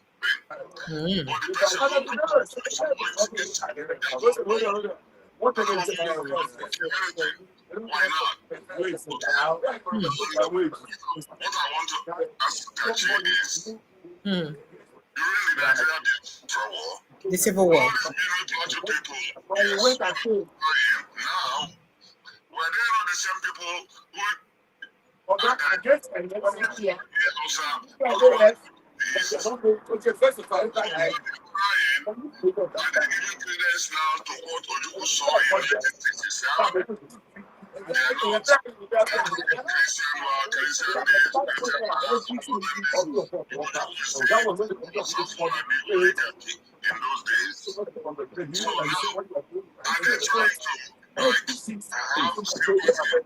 election and Deji get the views on. They are the ones who sold themselves out. But right now, forget. No, you guys might get my number. what's happening in Nigeria. My question is, Okay. you believe, or is it My contract. You ain't going to pacify the East and drive the North? Then after that, you do what Yorubas always do. You know, two sides of the point. You know, you go with the contract of gas. Right. Let me respond. Did you get the question? Dr. Kajsa? Hold on. Did you get the question? Your network is so bad. Can you hear me, sir? Dr. Kaj? Can you hear me, sir? Okay, well, wait. Yes, I can hear you, but I couldn't hear him. The network was terrible. Yes, the network is really bad too. I just noticed. So in the act, say, first of all, you did very enthusiastic about One Nigeria, even though saying they love to listen to you. But say the person will bring us coming to this One Nigeria, Yakubu go on. Say in there, these things they happen and it affects people. Why need they talk anything? Why need they talk? That's one. And two, whether you believe, say, if election go the way you go, you think say Tinubu go deliver because he won't really deliver. Or in just one gather the go people join together with the Hausa people win election. They want him win election, he go do the normal thing, sideline the go them, or sideline anybody when one sideline, focus on what he want to do. So do you think that Tinubu will actually deliver Nigeria, or he just wants to achieve his own purpose? Well, you need to understand, I know who I am. I've achieved a status in this country. I will always pretentiously sing the One Nigeria story. But of course, I believe Nigeria Confederated. Did you say pretentiously? I will. Yes, I do. I will pretentiously sing. I will pretentiously sing the One Nigeria story. Okay. It's a public standard as a statesman. But because Nigeria is not working, I wish for a confederate Nigeria. I wish, because Nigeria is not working, and I've said that severally. So if I say something is not working, it's not working. It's time we sit down and calibrate new standards if we want it to work. Okay? If I start agitating for a break down of the country or partitioning of the country, you know, it will stay emotions. Because I believe Nigeria is still possible for very simple reason. I knew this as long as 20 years ago. The problem of Nigeria is not northern Nigeria. The problem of Nigeria are the Fulanis. Because of, I noticed through history, there were three people who came here: the Portuguese, the British, Fulanis. At independence, everybody left, but the Fulani stayed behind. And because they do not have numbers to sustain their positions of entitlement, they have since used the Sultanate to levy war against Nigeria. And that's why I'm not telling you that if the Sultanate is not shut down in its open promotion of settler colonialism, Nigeria will never work. You cannot be saying a car should work, and you know that car is a petrol car, but you're there feeding it with water. There is no way water can. Or you're feeding it with kerosene. It will not. It is not meant for it. So let it be known that my embrace of One Nigeria is a pretentious game because I'm a statesman. But of course, don't work like every marriage. I would not say no for the participants to calibrate new intentions. And that's how I see this issue. Nobody should die in a marriage. I believe so. So I think my people and those who follow me across the country understand this view. I am not a diehard for what I know. a Nigerian that works, that is inclusive of the aspirations of everyone. And I want gentlemen to know that if publicly you start preaching of the Nigerian Federation, then it becomes a different thing. But there's nothing wrong with courageously pointing out what the problems are. There are those who keep quiet, but they don't say a thing out of fear, or they don't know how to say what they mean. I know how to put words to meaning in regards which to be understood by the general public. And that's why I'm saying we shouldn't die in this one Nigerian thing. If it's not working, we could calibrate new standards. And that's what I believe. We've gotten to a point right now where there's nothing more to show. And you're having the Muslims insisting that they rather die than allow the country to exist as country, that they rather die not to have Sharia married to the... It doesn't work that way. You know, the country should not be tied to a religion. That's why we're called a secular country. You cannot have your wish. Well, he's just playing with words. If he leads a criminal organization, what do you expect from him? Sir? You're the one who expects. If he leads the organization that kills, if his organization is engaged in ethnic cleansings and the genocide we've seen, what do you expect? Have you ever seen him put a fatwa on those who kill? They just provide platforms for people to preach hate. And that's why we think it's time that we correct the way we are. It doesn't work. It's not working. All right. Thank you. Mr. Franklin, has he answered your question? Has he answered your question? Yes, he did. Yes, he did in a way, but he's circumspect about it. But in the end, I want Nigerians to know that the way Tinubu is like playing on both sides of the fence today. He's placating the House of Fulani, he's placating the South. But in the end, we have to call a spade. So Precious, let me continue. I love you. You are the sweetest lady I've heard in my life on TV and radio and whatever. Stop it. Watch out for yourself, oh. Thank you. Thank you. Stop it. I like it. Thank you so much. Let me remind you people, since I'm the sweetest lady, in this sweet nature now, be where I did. I want to remind you, it's the 1st of January and my birthday. And as it is my tradition for the past, just calm down. I don't want a gift. I was born on the 1st of January. And for the past 20 years of my life, every 1st of January, I begin it with a charity work. When I was in Port Harcourt, people know me then. I've been to different charity homes. I mean, my station in Port Harcourt even used to do it. So in Lagos too, I have been doing that. But in Lagos, I've done a few charity homes too, but then I've been reaching out to individuals. I've gone to Ijora Olopa Railroad, where people live in makeshift canopy houses in very terrible conditions, and I've reached out to them. But this year, I go like reach out to the people who live for IDP camp.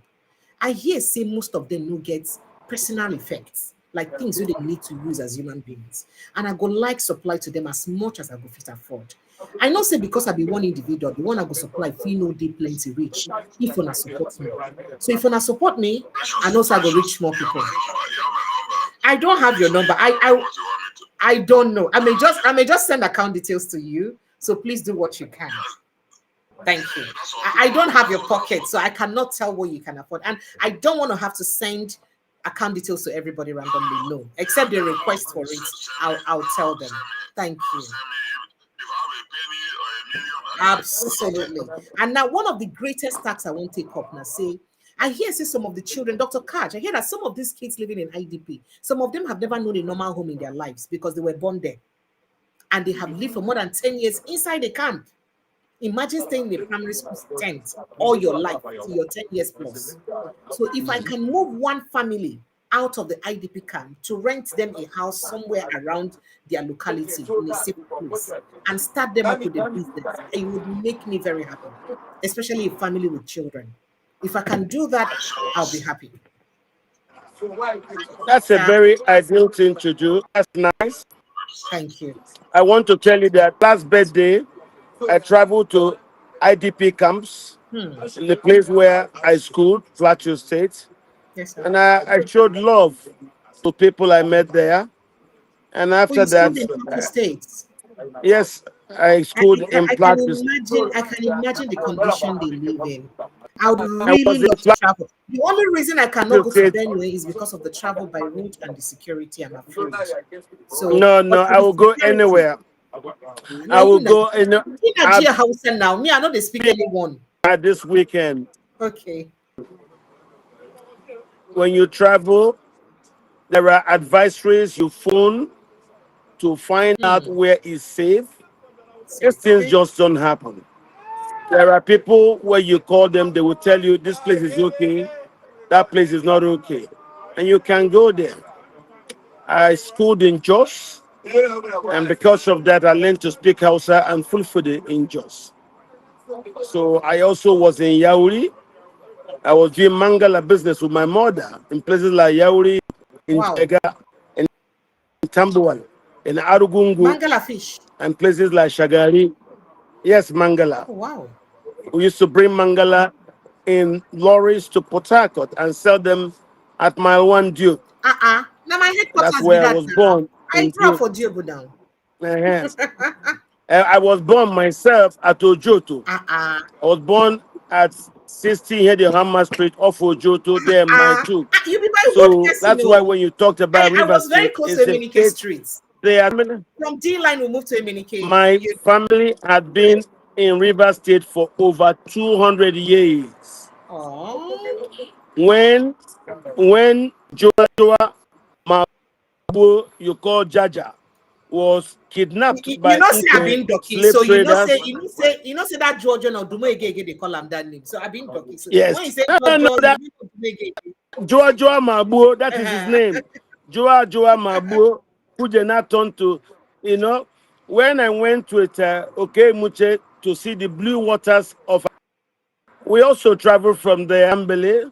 We went Oh, from wow. there to also Bibo.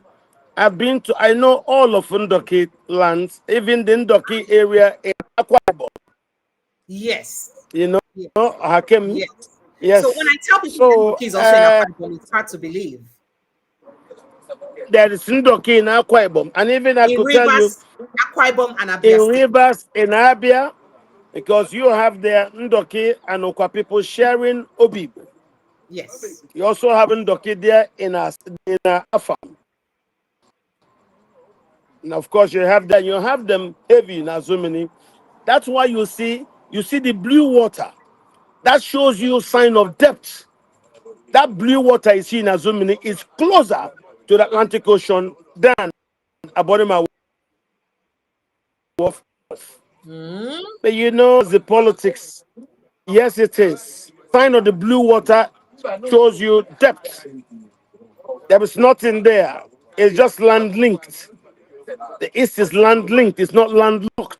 It's linked by land, but the water will have a natural channel through which they empty out onto the Atlantic.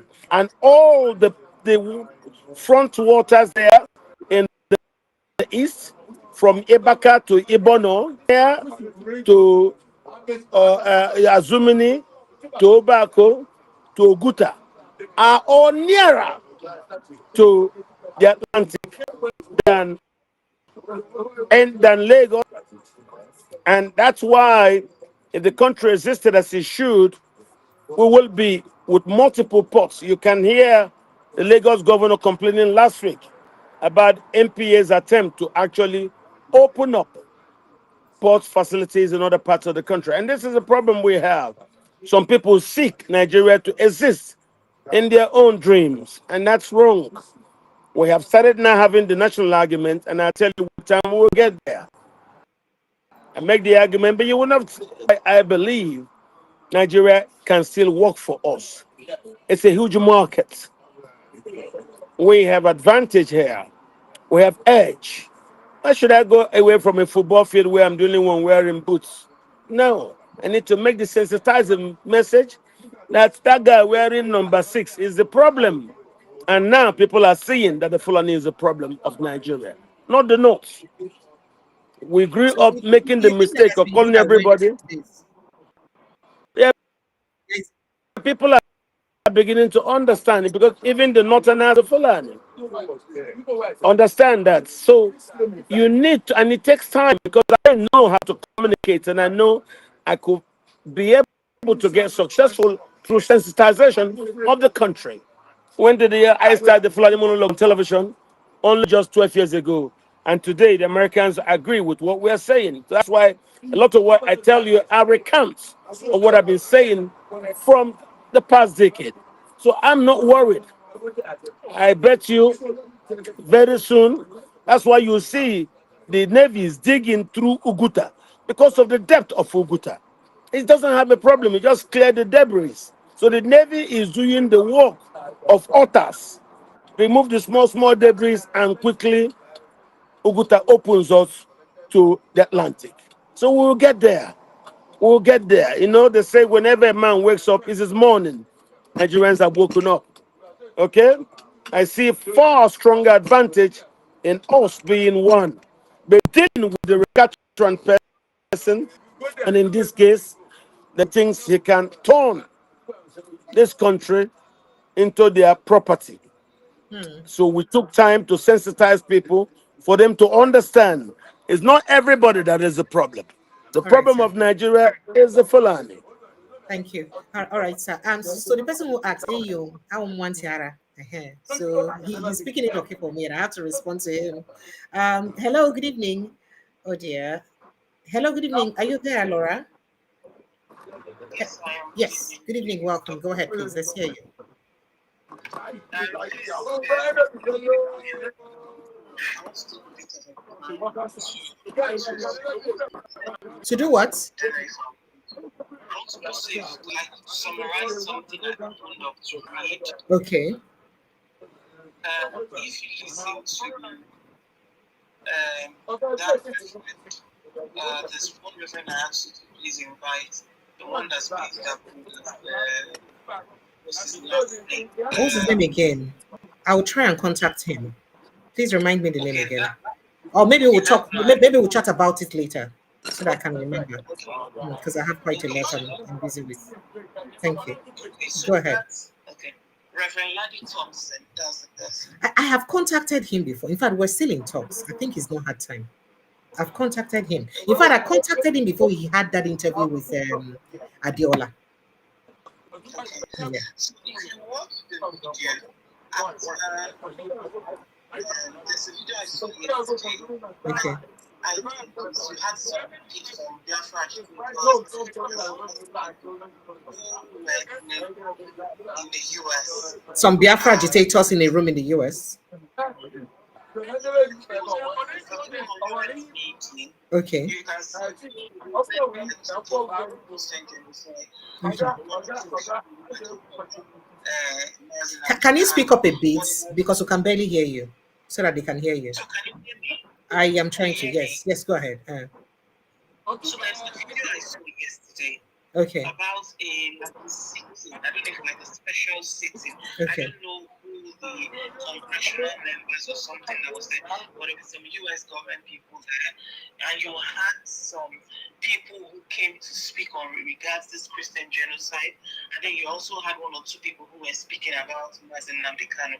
Okay. If you listen, when I listened to it yesterday on my journey back from but yeah, I work from home. So yesterday when I listened, someone said toward the end, Reverend Laddie Thompson is also here in this meeting. Okay. So yes, I just wanted to point that to you Okay. and to the viewers that when we last spoke one-to-one some Saturdays ago, we had not had the meeting of Obadari, that doctor, that's something Obadari that we later got to see that video. We have not seen this meeting that we just saw the video yesterday, where someone then said, Reverend Laddie Thompson is here. So I'm just pointing out one or two things, like a movement forward, since we last had the chance to speak. Okay. So that's one. Okay. Secondly, today I was walking back from somewhere And I watched a video about why the Tinubu attack Benin Republic, and someone was presenting a three-dimensional view of how strategic Benin Republic is. The US sees it as a last frontier in the defense against Islamic terrorism. China has from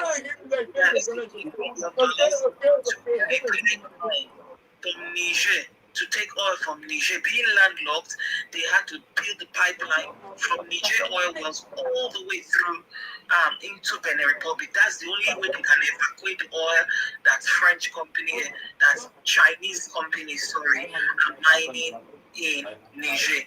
So they've already built that 10.something billion dollars. I don't know how many $billion of oil pipeline by Chinese company, Chinese engineers, and they were getting ready to begin to very soon evacuate oil through the port, right, in Benin Republic. Then, so the US has designated Benin Republic as like a very strategic point. The EU, the European Union, if you just put it in Google, has also millions of euros into Benin Republic because they cannot afford it to fall because of certain strategic security concerns, because it's like a buffer between those landlocked states, the AES, the Alliance for Sahel States. Yes. It's like a buffer between them and the sea, because once you can access through the sea, those Sahelian states. I mean, you asked this question to David Hundein the other day he was here. So I know, and I had to look at the map. And I saw the proximity between Burkina Faso precisely and Benin. So I know what you're talking about. So just go ahead. So you understand what I'm saying? But what I did not say yesterday, what I did not know yesterday was that the European Union has spent a lot of money. The US about 2 or 3 years ago had issued a statement, a well-gazetted, documented statement, where they explained the strategic security importance of Benin. Therefore, they were spending a lot of money on it, not because they care for the Beniners, but because that port is a gateway that once all the fighting men from Mali, from Libya to Mali, throughout the entire Sahel, who are looking for strategic access, that when they get that place, the US will feel they see that as a last frontier, that if they don't defend, they are going to spend more money in security against Islam jihadists. So there's why is the strategic importance to them and why they must spend money. It's like the Suez Canal for shipping, and why the US spends money to defend the Suez Canal. So that's that. And then there's a fourth reason for the European Union, which is if you don't defend that little tiny access that Benin Republic has as a gateway to the ports, anyone who can pass through there, especially from the Sahelian states and all those jihadists, they can come into the strategic something of Guinea. What's that thing? Something of Guinea. They call it something of Guinea. So you had that Guinea area where there's a peninsula, like is it a Guinea peninsula or something, that you lead into the Guinea, that whole sea, and already pirates are disrupting a lot of trade there. If you allow any access through that Benin Republic, which is blocking that Benin Republic port, which is blocking the Sahelian states and all the jihadists that are operating from being able to go and join the issue with that. So the Gulf of Guinea, thank you. Gulf of Guinea is a strategic trade route that what are they called? Sea pirates are already causing a lot of disruption. There's always been destruction in the Gulf of Guinea over the years. It's not even now that it started. So up, giving all those jihadists up in Mali free access through Niger all the way through the Sahelian, because they are landlocked. Mali, the entire Sahelian state. Yes. Google it. They are all three of them are landlocked. The AES. But if you allow them, for example, as we speak, there is a good portion, I don't want to say 1/3, I cannot measure, but there is a good portion of Burkina Faso that the Burkina Faso government, army, whatever, have given up on literally, because those parts of their country has already fallen to the jihadists, GNMI. So Today, in public transport, I was asking myself, hold on, Laura, this matter is way bigger than Nigeria. It is way, see, Nigeria is just one composite in a strategic matter. So it made me go back to think of something Reverend Ladi kept saying in Adiola's interview, that we are dealing with a hydra-headed monster. And I said, okay. Let's forget about Nigeria for once. Let me go and Google what led to the fall of Mali. And you will not believe what I read, and it's just there. Let me take a minute to summarize it. It says the Islamic State Sahel province. It says, I googled, sorry, one second. I googled what led, sorry, one second. I googled what led to, one second, let me find it. Did I mistakenly come out of it? Okay. 1 second, please. Don't be offended. Let me. It's okay. I think I'm really happy. So I googled what led to the collapse of Mali. How did it happen? And you would think I was reading Nigeria's story. It says that there are 2 or 3 jihadi groups, Islamic ones. One is GNMI or something, Jihadi Islamiyatud or something. Then that's a big one. Then there are other 2 or 3 splinter ones. And they were complaining about, it was a collection of herders who were complaining about difficult life, challenges, but primarily economic issues in Mali, complaining for decades to the Malian government about their scenario. Their things are hard for them. The desert is encroaching. The Malian government did not listen to them. And these people being herders were already Muslims, but they had a strict application or interpretation of Islam, which they then said, okay, they took up arms and they started kidnapping. They started kidnapping people who were doing business, foreigners, doing stuff in Mali. The way we talk about Mali was a massive civilization. Remember Timbuktu and the rest? So it get to a point that they made a lot of money from the kidnapping and all that.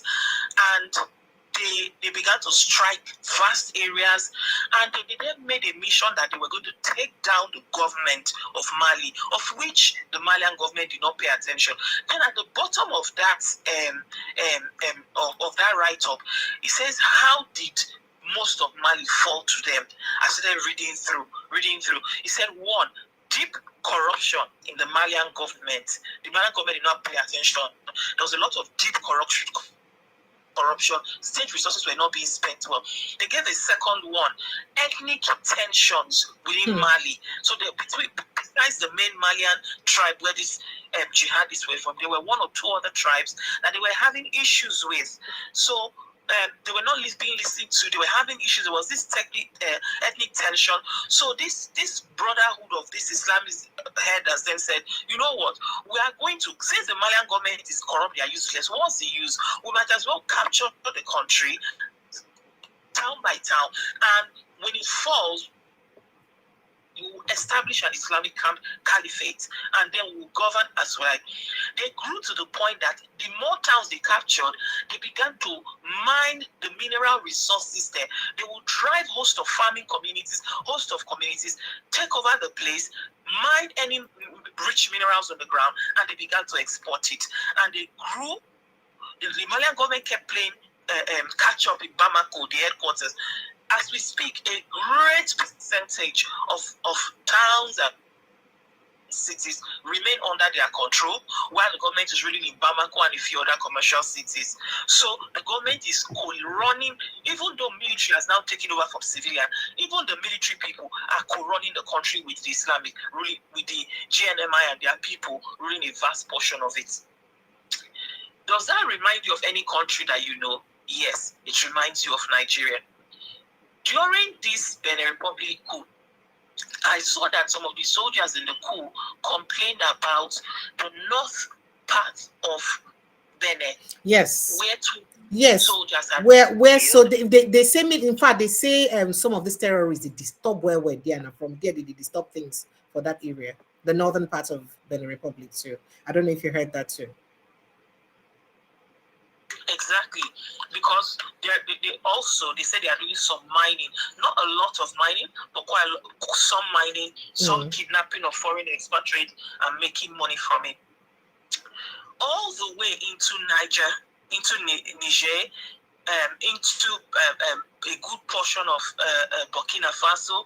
A large portion of their country has fallen in terms of Burkina Faso, and they've not been able to wage the warfare because the GNMI, or whatever is their name in Mali, it is stated objectively there within AI when you read it, that their primary aim is all across that West African corridor.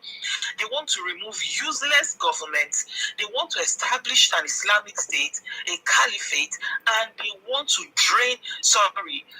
mine for minerals, collect taxes, whatever it takes to run a government. And these people are patient. They've been at it in Mali for more than 20 years. We've only felt it in Nigeria for close to 15 years and then 5 years. So what you see in Benue, people in IDPs and all that, is already happening. It's been happening for decades, for over 10, 15 years in Mali. We are in the later phase of what has already happened in Mali. So in Mali is more severe than Burkina.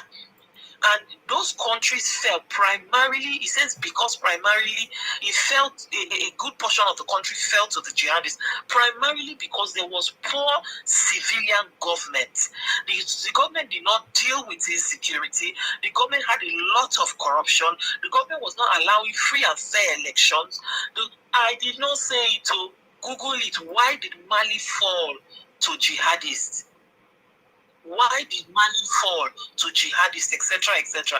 So I am shocked at what I found today, because every recipe that led to Mali being a war zone, that led to the military having to take over,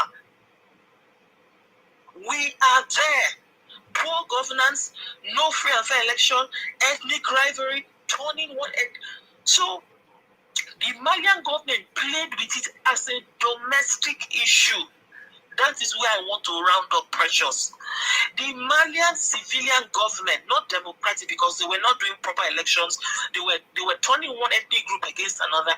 The Malian government, all the years that, as long as they had one or two cities to govern in the city, in the main capital and all, they didn't care.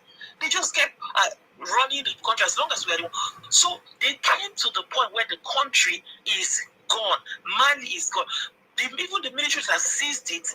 The situation is too bad for them to reverse everything. Those people have taken control of enough natural mineral assets, enough to run the parts of the country they've taken. So there is no seizing the country back from them. I'm saying to us that we are not dealing with a national issue. We are dealing with a regional fighting force that has many years, very patient, many years, many decades planned and ready to execute, all the way from Mali down, all the way to Cotonou, down to Nigeria. And our government is doing exactly what the Malian government did. Everything you would think. When I read it today, I was in shivers, because it felt like Nigeria took a textbook from Mali and we photocopied it. Nigeria is not dealing today. All this, they vetted Reno. I didn't click on any of the video, because I listened when Reverend Laddie kept saying it, 2 or 3 interviews. You are dealing with a regional hydra-headed monster that wants to set up a caliphate. And I'm wondering, why did they want to set up a caliphate?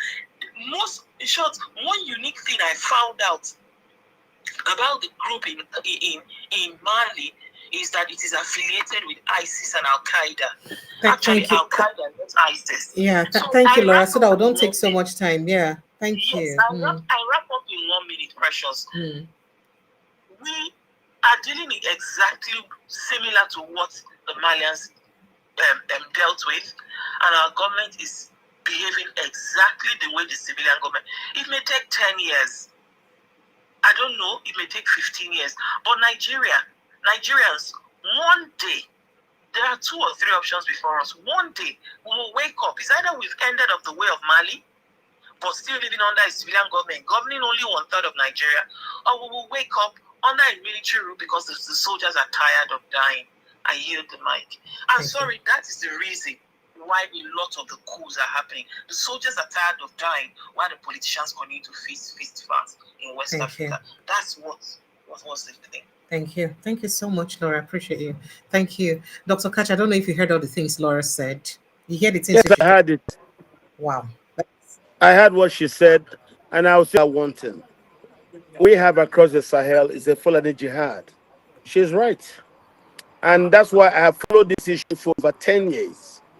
The same strategy the Fulanis are employing in Mali, they started first a war with the Dogons in central Mali. It's the same strategies that they are applying here. So the war between the Fulani and the Dogons in central Mali was protracted. Then the soldiers came in, did their coup, and sided with the Dogons. And that's when the Fulanis now moved onto Nigeria. And as they were coming into Nigeria, that's why I said there was a 2015 peace agreement where instead of Buhari and other leaders to work to implement that peace agreement, no. What he said was the soldiers and everything to come to Nigeria. And he allowed them to bring their guns from Mali into Nigeria.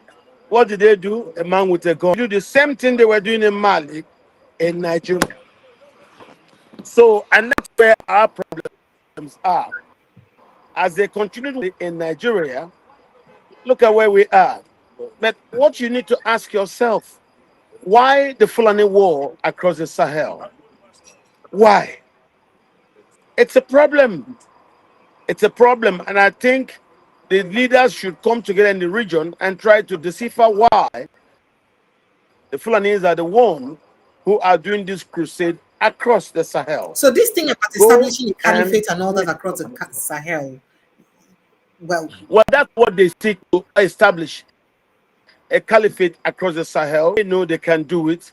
Use their people in government to undermine the governments. Do use the resources of the country. When they can't get resources, they kidnap. Use that to gain money to fund their war. It's a never-ending war. That's why most of us in Nigeria. How is it possible? Say, person go dey government, you know this thing. Okay, President Bola Ahmed Tinubu no be Northerner. How we know this thing? How is it possible say no? Until yesterday, see they call Fulani, you see they talk. I'm saying a farmer header clash should they get? How is it that the president will not know? Don't also forget. Listen, ignorance is a choice. Ignorance is. Tinubu went to Benue talking about farmers' headers crisis. He was even telling people it was communal clashes. How can you have such? It is a war across the Sahel. The same people you see fighting here are the ones you saw fighting in Central Mali. So, for me, earlier in the program, that when instead of Buhari working with other leaders to implement the 2015, he started looking for a way to bring those people here and then try to spread them across the states of Nigeria. It was difficult for him to get that you now saw a lot of the Fulani leaders going on television to say that they don't have any boundaries, that they can go to anywhere, that they can use the West African protocol, free movement of goods and services to go from one country to the other. But you see, the problem to this is whose land would they settle on? No, they started now choosing the land they want. And where they were choosing is land with water, as General Tiwa Danjuma said. Because your land has water and has grass, so it is not just a Malian issue. But you have to ask yourself, why are the Fulanis the one living this war across the Sahel? You need to understand that.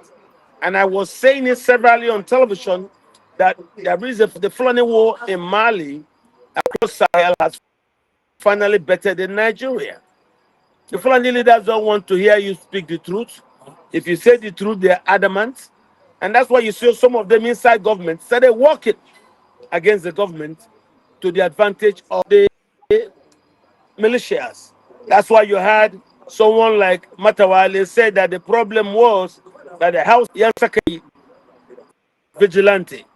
were disturbing the Fulanis who came from Mali to settle in camps. And so the Fulanis who came from Mali got angry, and in a way to retaliate, this is what we now have. It's not true. It's Fulani politicians who purposely brought them in. I wanted to use them to seize territory. Now, the problem we have is all those years, they've not gotten land. That's why you're not seeing Tinubu trying to do something for them to try to rush a proclamation on land which will be under the grazing story. This is our problem. This doesn't start today. They've been trying to get this land for over a decade. We didn't give land because why? Nigerians, like other Africans, are emotionally attached to land. This is where our problem is. And I've said this. So if you see them using the same strategy that they use in Nigeria, forget theirs and rhetorics. They will always claim that they are being treated badly. They don't get what they want. Who in Nigeria is treated better? Who has the Nigerian state favored? Whose aspiration does the Nigerian state pursue? Anybody can tell any in war against country. But I don't know what the Fulani leaders want. And that's what, until Nigerians wake up and also show them violence, the only language bullies understand is violence. All right, let me And quickly I just- believe Nigeria is going to be their Waterloo. All right. Henry, are you there? Good evening. Holly. Holly, good evening. Are you there? Mr. Holly. Holly, are you there? All right. Let me talk to someone else. Henry, good evening and welcome. Yeah, good evening. Yes, please go ahead. Yeah. Yes, sir. Well, the problem. Did they shock you, Abi? No, it's not that it shocked me. I mean, that's human.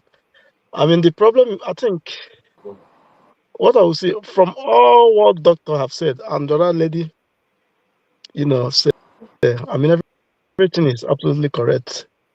But we are having in that country, corruption. You see that corruption? If we don't deal with corruption. Now the same problem where other countries will enter the Wahala. Yeah, but our own, the same bad leadership, the same using one tribe against the other, knocking our head together. Now, our own corruption self, even in a family, our own they for our blood. So our own follow come. Na follow come.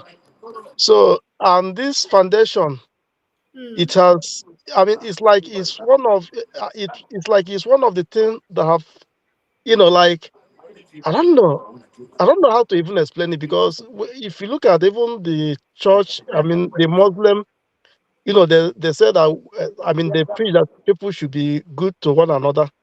But why is it that in Nigeria so many churches, so many mosques can have never ever changed the minds of the people, even the leadership, and again, I think the good Nigeria already left the country. That's why the country is like that, because I'm thinking is the talk, those leftover, those the one that is managing the country. So And me, I people be leftover. no, not that, no. I mean the No, leadership. I did the country, so I follow for Okay, leftover. why don't you register and follow the politics? I mean, why don't you enter into the politics now? Because I would not win. Because everyone shouldn't No, be involved in politics. no. You cannot say you will not join win. politics. No, Not you everyone cannot. will be a politician. No. You cannot say you won't win until you enter. I don't get strengths.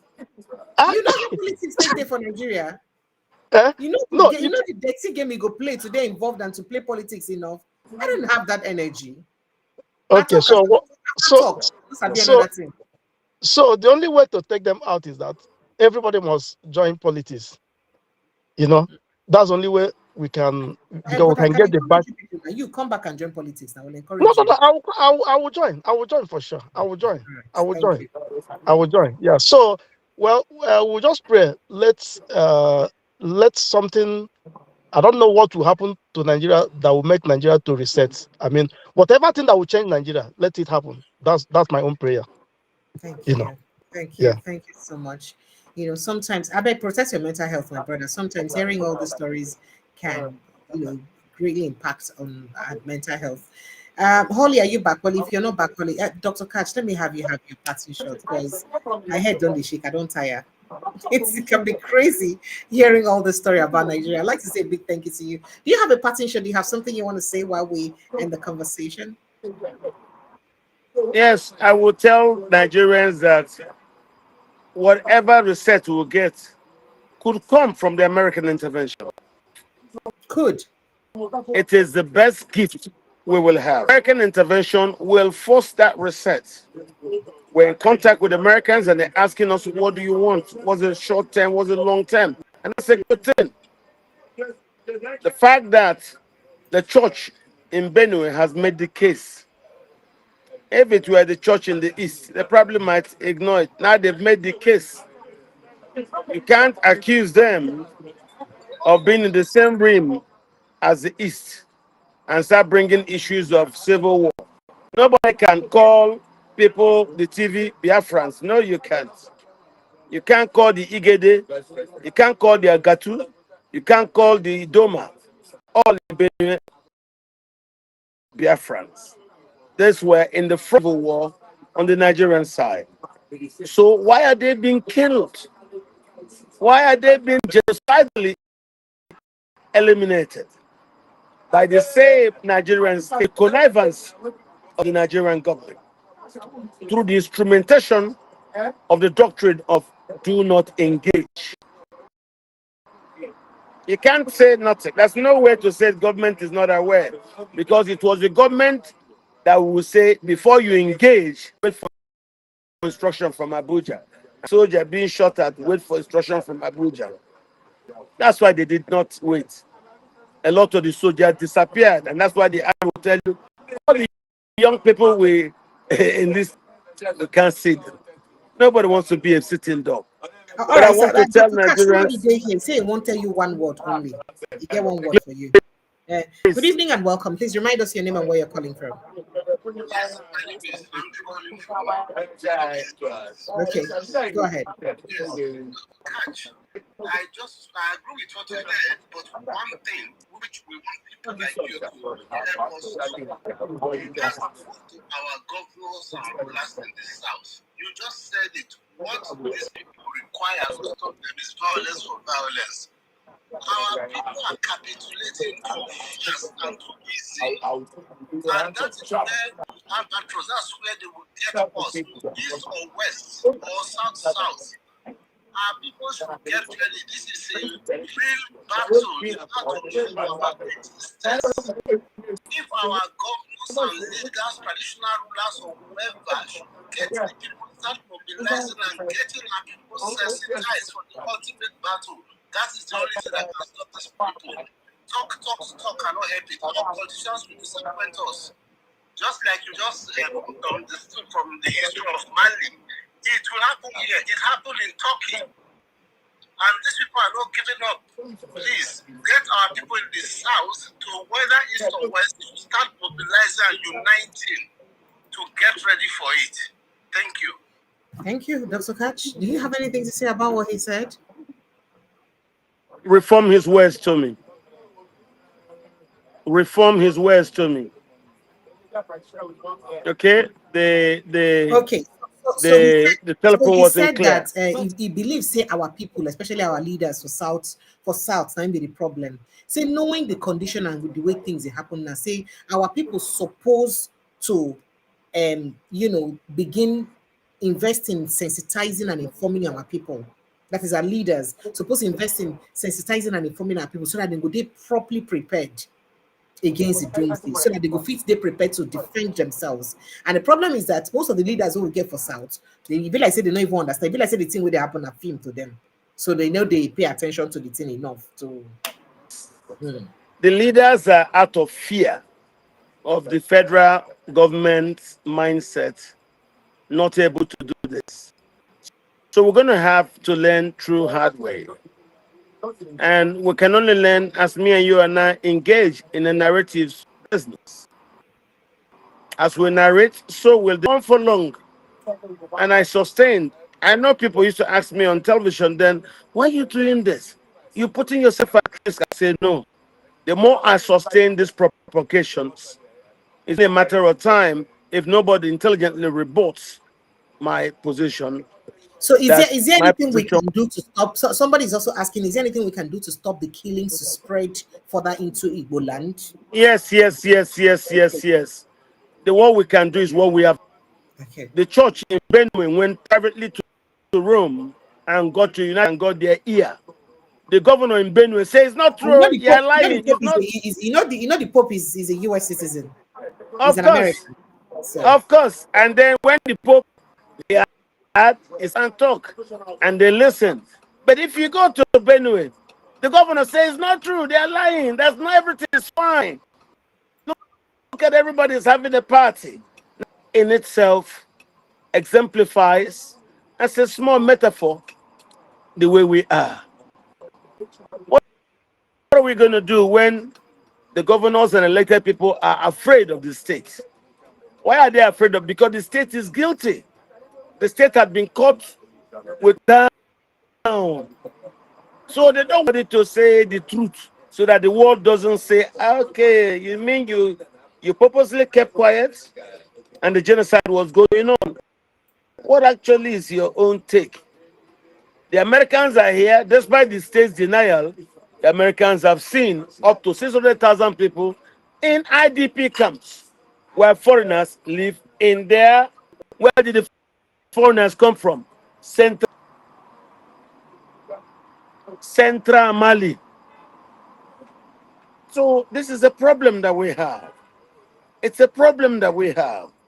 Instead of working with other leaders to implement the 2015 peace agreement in Mali, Buhari said they should come down here. They were coming, some came with their guns. A man with a gun is a very dangerous person. Remember that song, a man with some bad gun. And that's why they started using that gun to now they can't get money from government. Remember, Buhari once gave them 100 billion. But the 100 billion you collect, they will share it with some other criminal who lobby for them, make case for them, who even collected the money. So they now start to kidnap as a way to gain money to continue to fund their operations. What I will tell you is our best is to sustain this narration. We are currently now in Nigerian war. They try to counter, we continue to state what the truths are. And people like me who have been in this for more than a decade, I know what it is. I know the truth. As a lady talked about Mali, and I tried to tell her that is it. The Mali peace agreement was agreed to in 2015. Buhari was sending President Goodluck there, nothing worked. And then suddenly, Buhari said they should leave Mali and come to Nigeria. As they came, where do you then quarter them? And that's when Nigeria started searching for land. Buhari started to go to look for different kind of legislations to gain land. He didn't gain land. That was when they now decided that they will now use violence to gain the land. Using violence to gain the land, the international community has now taken notice. Why are you committing? Nigerian government tried to lie. What happened? The people have on fact finding, and they have seen it is actually an issue of land. People have been displaced of the ancestral land, headed into IDP camps. Foreigners are now living. all right. So speaking And about so, what the as the South can world do, sees what exactly can the South do to sensitize their people? You just mentioned that perhaps this email the you do. South From that. already, the South knows. The Okay. problem the South has had was Yoruba Muslims in the South were divided with the other Southerners, and that's why you see them trying to keep quiet. All this noise, you will now see the Northern Caliphate promote a Yoruba Muslim to say that if you do not allow Sharia, heaven will fall. This is the way they always will hire somebody who will go and do the journey for them. It has not stopped. It didn't start today and it will not end tomorrow. So we have to continue doing what we're doing, through to see what we're doing, and then people will organize locally. You will see that this Christmas will form the Christmas of largest organization of communities across the country in regard to acquiring most communities drones. People are contributing money in places I know to acquire drones. under Buhari's administration, you're not allowed to acquire drones. If you acquire drones, you see where the Fulanis are in the bushes. Where did they want that? It's only now Buhari has left, and Tinubu has been jolted on that we are now beginning to do what we should have done 10 years ago. So government complicity was a problem. And government complicity is the reasons why leaders in the South were afraid of confronting the problem. So as they will say, we are alone. The only partners we have in this business now are the Americans. Because our leaders have all been sold to the dogs. Thank you so much, Dr. Catch. It's always a pleasure to be with you. And I thank you for having me. You make out one day in a week to just talk to us. This means a lot to us. We appreciate you big time. Your reward day for earth, you know, day for heaven. So you will live to enjoy your reward. Thank you so much, sir. Thank you very much for having me. I'm grateful. Thank you. Do enjoy the rest of your day. Thank you, sir. I hope I hope you can keep talking throughout this period. I mean, will you be busy during the holiday? Of course, it doesn't stop. We'll continue to talk. We will continue to talk. Don't worry yourself. As far as the things, Nigeria continues to be one day, one new trouble. We'll continue to discuss. One day, one trouble. Thank you, sir. Good night and God bless you. Okay, my dear, and you too. Sir. All right, Nigerians, I'd like to say a big thank you to all of you. Thank you always for joining me. And again, it's my birthday on the 1st of January. And it's always been my tradition to start the year with charity. You know, I've done that for over 20 years. People who know me from way back know that's what I do. I intend to reach out to people in the IDP camp this year because the kind of horrific stories like what Zaria told us the last time he came here, and we don't hear the complaint. I mean, he heard Barrister Utoto tell us the other time that his sister even gave birth in the IDP camp. So my heart just feel like Simi could reach out to people apart from giving them personal supplies. If we could feel move one or two of them, come out from there to at least a rented apartment, pending on when government will settle them back for their villages, if it make a bit sense to me, or that one will make me very, very happy. So if you guys can support me on that mission, it would mean the world to me, honestly speaking. And then account numbers are open to pay. And I had to register a different account number for this, specifically for this purpose. So every money coming into that account will be for this purpose. And of course, I will print account details shown. I'm not going to see what we'll use and do. You know, so I'd really be grateful if you would support me to do this. The account details will be showing on your screen. I think I already pinned it on the comment section. So if you're in the comment section, the account number is already pinned in the comment section. So I'd really appreciate everybody to, support me in any way that you can. Every 1 naira, 2 naira, 50 kobo matter. If I have your support, it will pass within me if I do alone by myself. You know now. You know what they say, 1 shall fight 1,000 and 2 shall fight what? 10,000. So I really count on you to be able to fight to 10,000. So these are the account details. It is a Fidelity Bank account. Account name is Precious Initiative Concepts and a Fidelity Bank. So please kindly help us do the needful. 5610157936 is the account number to pay into. So I'd really appreciate if you can,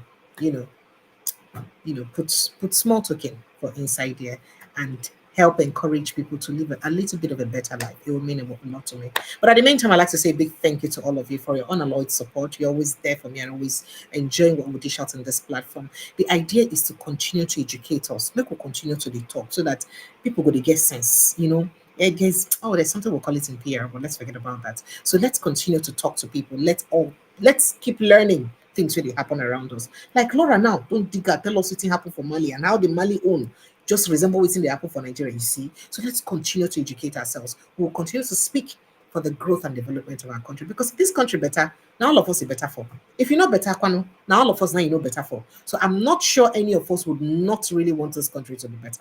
I'm sure it is our desire, our collective desire, that this country is good for our, for everybody. So I wish that happens, and I wish that we continue to speak and then spark the right action from our leaders so that they will do the right thing for this country to better. I see you guys tomorrow evening with Prince Francis Chinaka. At the meantime, protect your mental health, because as usual, wahala need to finish at all. I love you. Protect your mental health, now. Mm-hmm. He who worries about Nigerian problem and runs away lives to worry another day. So it's always important that you protect your mental health. Thank you so much. Enjoy the rest of your evening. Good night and God bless.